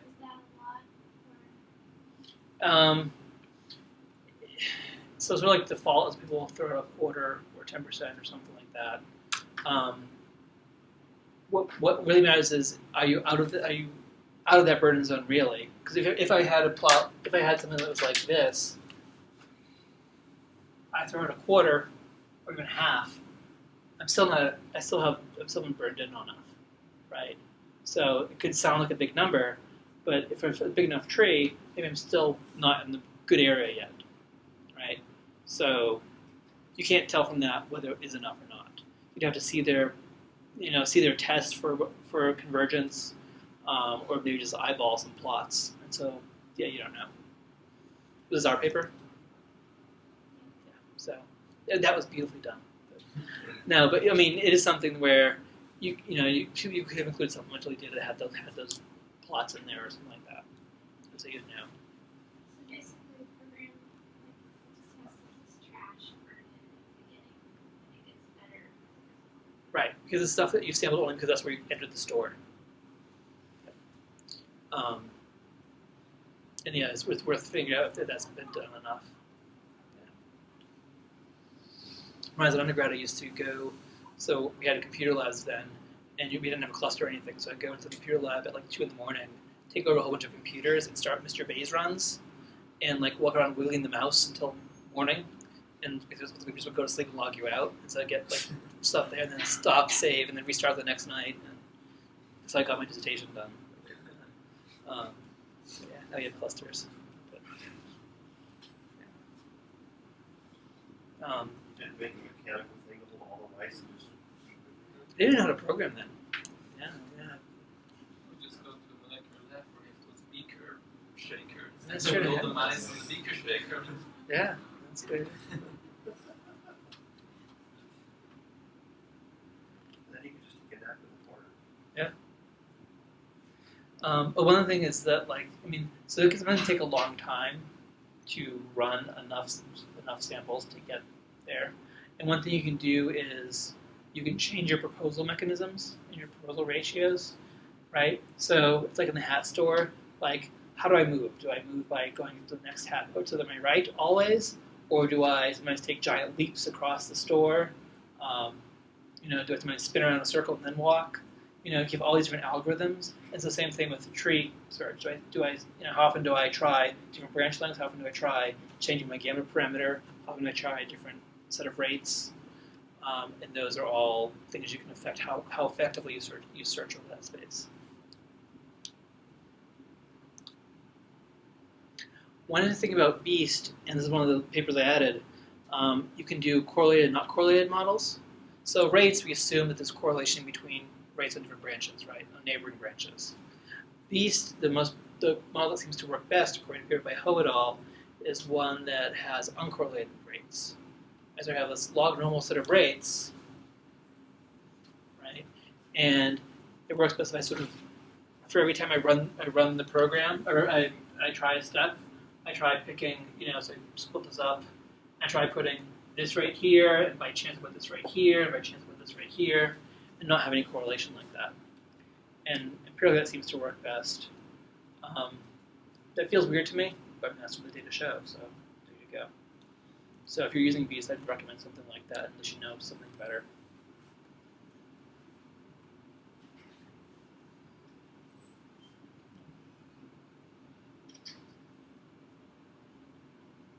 So when you have a beast tree, what are you looking at? Or an MCMC tree? Because how it works, remember, you're just generating samples and you're periodically sampling them, right?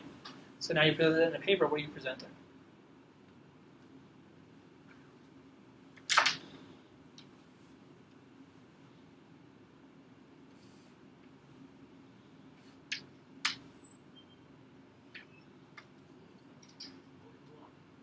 What? All of them. Only one. Yes. Yeah, there's one of the early papers where they had like sequence data. There's no supplementary methods or supplementary data you'd have like in the paper itself is like AT, GC, AT for cat. Yeah. So yeah, so you could do that. So is it, I guess just best tree, I guess the nodes tell you like how or like the percentage of samples they agree. I guess.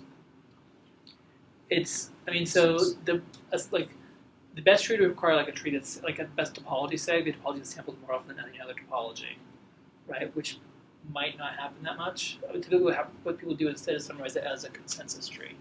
It's like majority rule consensus.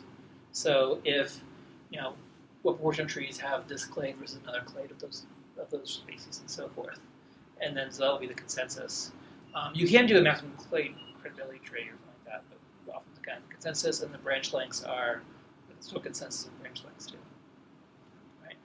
But you do have this whole cloud of trees. And so for a lot of layer analyses, you can do it on the cloud rather than a single tree. Right? That's one of the views of Bayesian analysis, is you get the posterior probability of having a tree that has this clade versus some other clade. You can just figure that out by looking at that cloud of trees, right? So your analyses later, you could say, okay, what the ancestral state is that woody or herbaceous? Well, I can throw my whole cloud of trees in there, and then it incorporates that uncertainty just naturally, right? Some uncertainty doesn't incorporate, but that sort of uncertainty in the topology comes in naturally, rather than a typical analysis where you have like likelihood of bootstrap. I still take my single best tree and say, okay, some nodes are supported, some nodes aren't. I'm just going to take that one tree and run my model on that one tree.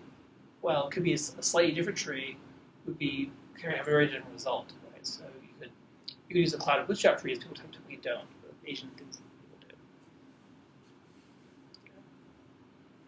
And again, this all comes back to like feasibility too. So if you're doing a slow analysis, like if you're running BAM on something, you don't run BAM on a cloud of 1,000 trees because you just die. So pick one, or maybe try a few or something like that.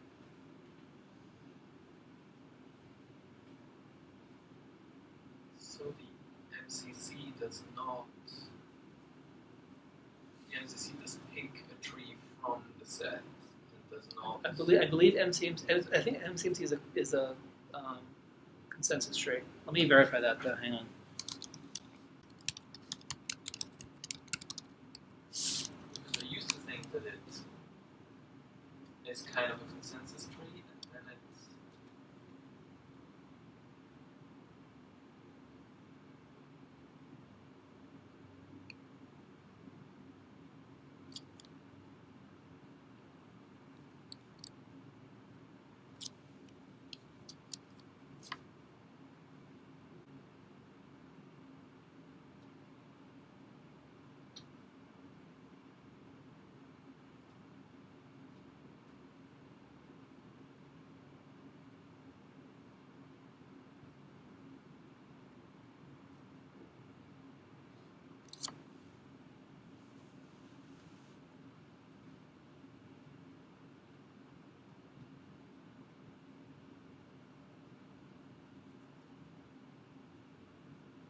Yeah, so the map tree is the one that's found the most often. Right. The consensus versus probability.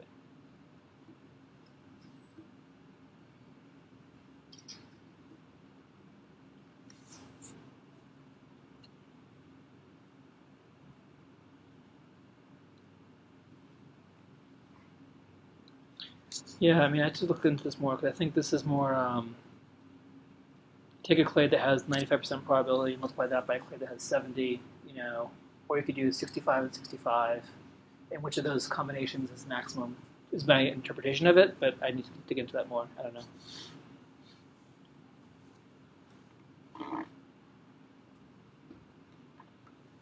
Yeah. And you mentioned the thing about the posterior probability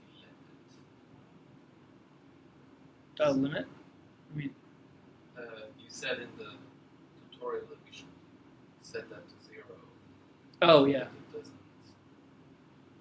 count it. I used to think that if you set it, it will, when compiling the tree, it will ignore clades that have low result, low posterior. But apparently, as you said, it will just not report. In many programs it won't report. I'm not sure about this one, but in many programs it just won't report. It will still show the branch. And my thought is, Actually, kind of silly. well, no, but I mean, the sense is like, here's our best estimate. It's uncertain, and also you could have, with majority rule, like 50%, as long as it's like 50% plus a little bit. There's only one possibility there, right? If you have 33, 33, 33. You can't tell which it is, and so it's no single. It might not be a simple solution, so it could be arbitrary still.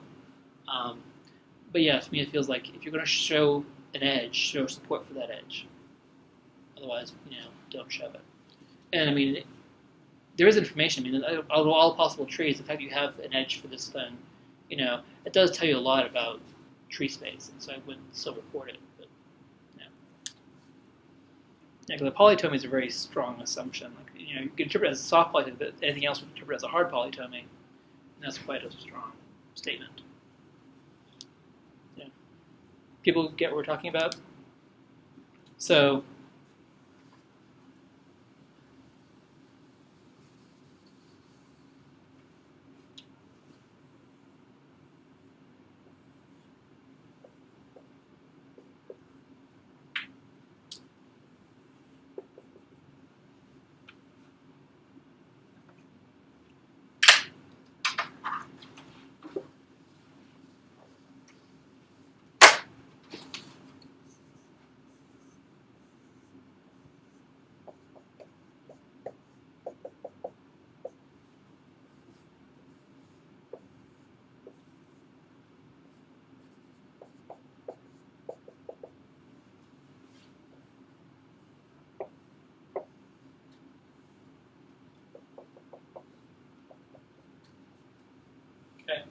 I have this tree.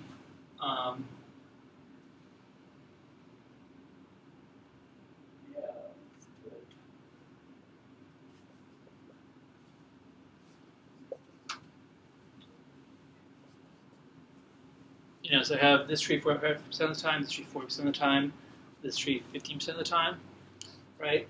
So the majority rule tree is just this one, right? So, well, the tree that has this present the most commonly is this topology, right?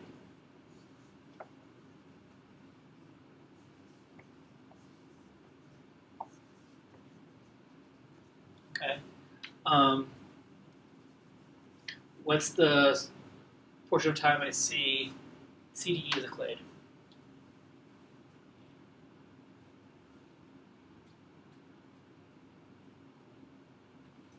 What's the support for CDE? No, ABCD, sorry. What number I draw on that branch?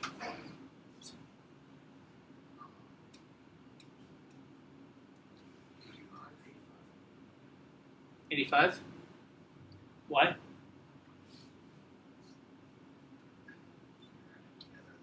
Yep. All right, so I see that clade here. I see that clade here. So I see that clade 85% of the time. We were talking about bootstrapping, for example, right? And you're drawing a line through the tree to... So I'm doing these basically as rooted. Yeah. Okay. So because you could draw a line on that last one and make the ABCD. Right. So if we're unrooted, right? I understand. Yep. Good catch. All right. What about ABC?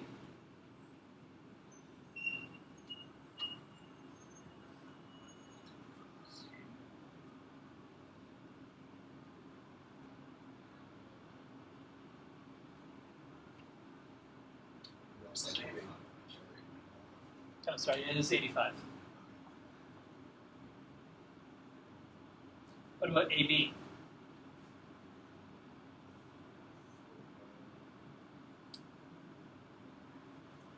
Yep, 45. So like using like help with defaults, it would show 85, 85, and then nothing. But still show the branch. Right? Although that just doesn't, it doesn't clutter up your figure and stuff like that, right? But this is still informative, right? This is 45, not 13 or, 49. So I'd argue for including it. One thing that's nice to see is for Bayesian analysis, you often find really high support. And again, like remember last time, Bootstrap and posteriors don't measure the same thing. So it's not to say they're in conflict. Oftentimes they're very, very high for posteriors. And so people find it's just like, if it's 100, they'll do a little asterisk rather than writing 100 each time. Yeah. So it seems stupid not to include it if it's below 50. So do people normally do that because like it just kind of makes the figure prettier? It's prettier and you don't have embarrassing numbers on it, like 3. Yeah, so that's Yeah. what it's recently too. Yeah. And also this is the default for the programs too. So it takes extra thought to not do it. So I guess I wonder how, right, this shows you the tree that has the most support. It shows the support values for each branch. Yep. But what if, what if the rest of the trees aren't just noise, right? If there's a secondary tree that's telling you something meaningful. Right. So how do people summarize more than just that tree? So there's a few ways you can do it. You can do a splits tree type graph. Yeah. And that will show you all the trees sort of superimposed with like lines connecting them. So I showed it a little bit last time.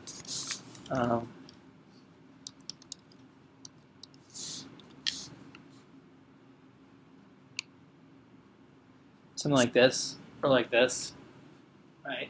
And so you can sort of see the different trees. You can sort of see like the main thrust of the trees. There's a heavier line, but there's other stuff there too. That's one way to do it. Another way to do it is the maximum agreement subtree. Excuse me. So you could get a tree that is present in all the trees. And this has no such tree. It's not trivial. But you could do like CEs in every tree. Right, that's a trivial one. If we're just looking at these two, right, A, B, C, D is present in all of them. Oh, sorry, D, E is present in all of them, as is C, B, D, E, and so forth. So there's multiple maximum agreement subtrees here.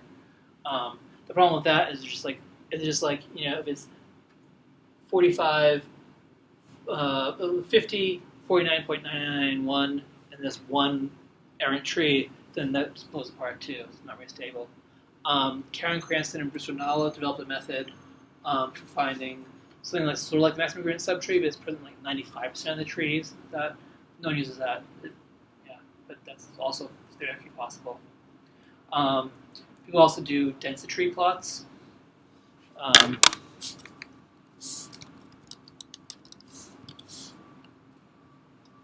And those are appealing because it tells you, basically you just draw a whole bunch of each tree on the same plot. So one translucent, right? And the trees that are most common, the branches that are most common, are darker lines, right? So you see the cloud of trees. You also see some weird stuff like different topologies and stuff. And that's good. Even if you have the same topology, you can see the different branch lengths too in that sort of tree. So that's another nice way of presenting it. You can do that very easily with the output of Beast or something. Yep, output of Beast, output of a Bootstrap analysis. Just you have a set of trees, just throw them in there. And actually in Fanghorn you can do this directly. And I think PhiTools now has this as well. This is one of the spots.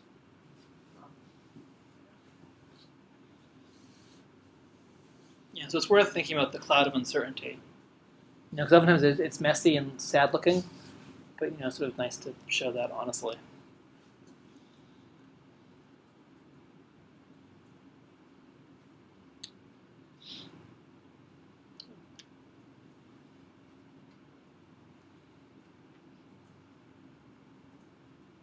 Other questions or thoughts about this?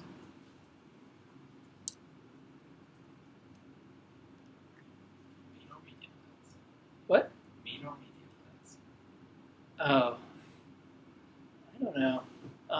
So the question was mean or median heights. I don't know what's more common actually. I'd be tempted to do median. I mean, so statistically mean's a better estimator, but median could have is better against wacky values. So for that reason, I'd typically Maybe look at this or look at the HPD bars. yeah. Work that. Yeah, I would be probably tempted to do median though. Yeah. Do you know what's more common? Anyone? Most people do median. Yeah.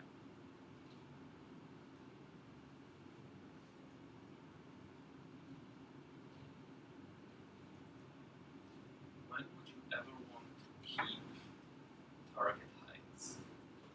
I figured I don't know what target heights are. Sorry. I think that's a. Is that the tip heights?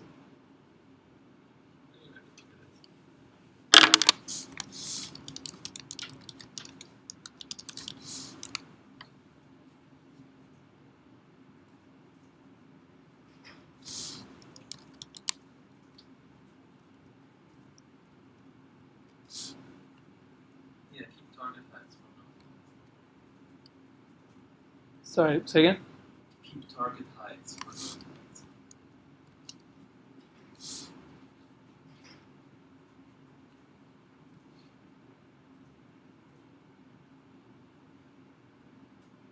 Because it sounds like that would just keep The original tree's heights. the original. So basically, what would you get out of your east run if you do that? Well, you could get different topologies, maybe. That's that uncertainty. Yeah, it's sort of weird. It seems like it's implemented for a specific purpose, but I can't think of any reason why you would want to do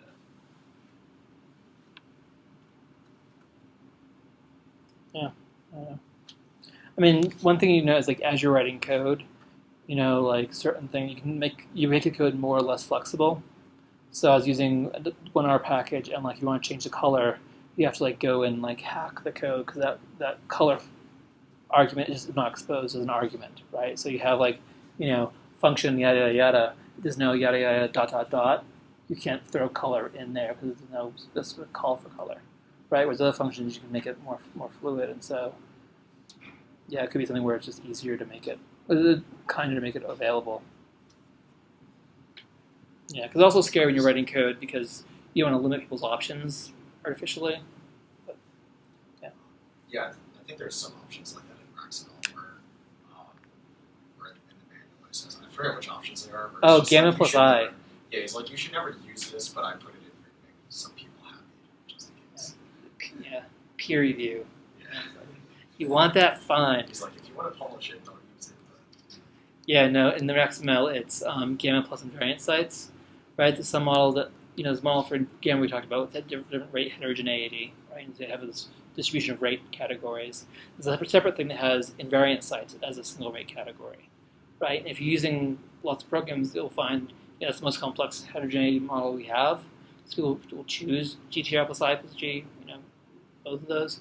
But the argument that if you have both invariant sites and gamma, it's hard to identify those parameters, right? It's almost like saying 5 equals A times B. It's not quite that bad, but it feels that way. And so just don't do that. But if you want to do, go for it.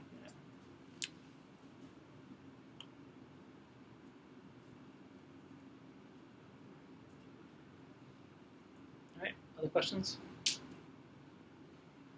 All right, so by now we should know how to get data for trees, how to build trees, and how to date them, right? And now we're going to get to why we actually care about that. So next few weeks are we're going to use them to do cool things. Not that no, just the topology itself is cool. Figuring out oh, Ambrelle is this weird thing. That's neat, or breaking up of groups, or there's a Whippo clade of whales plus hippos. I mean, that sort of discovery is really fun. But now we can actually use the trees to do stuff. So we're going to do that. All right, great. Come to Darwin Day.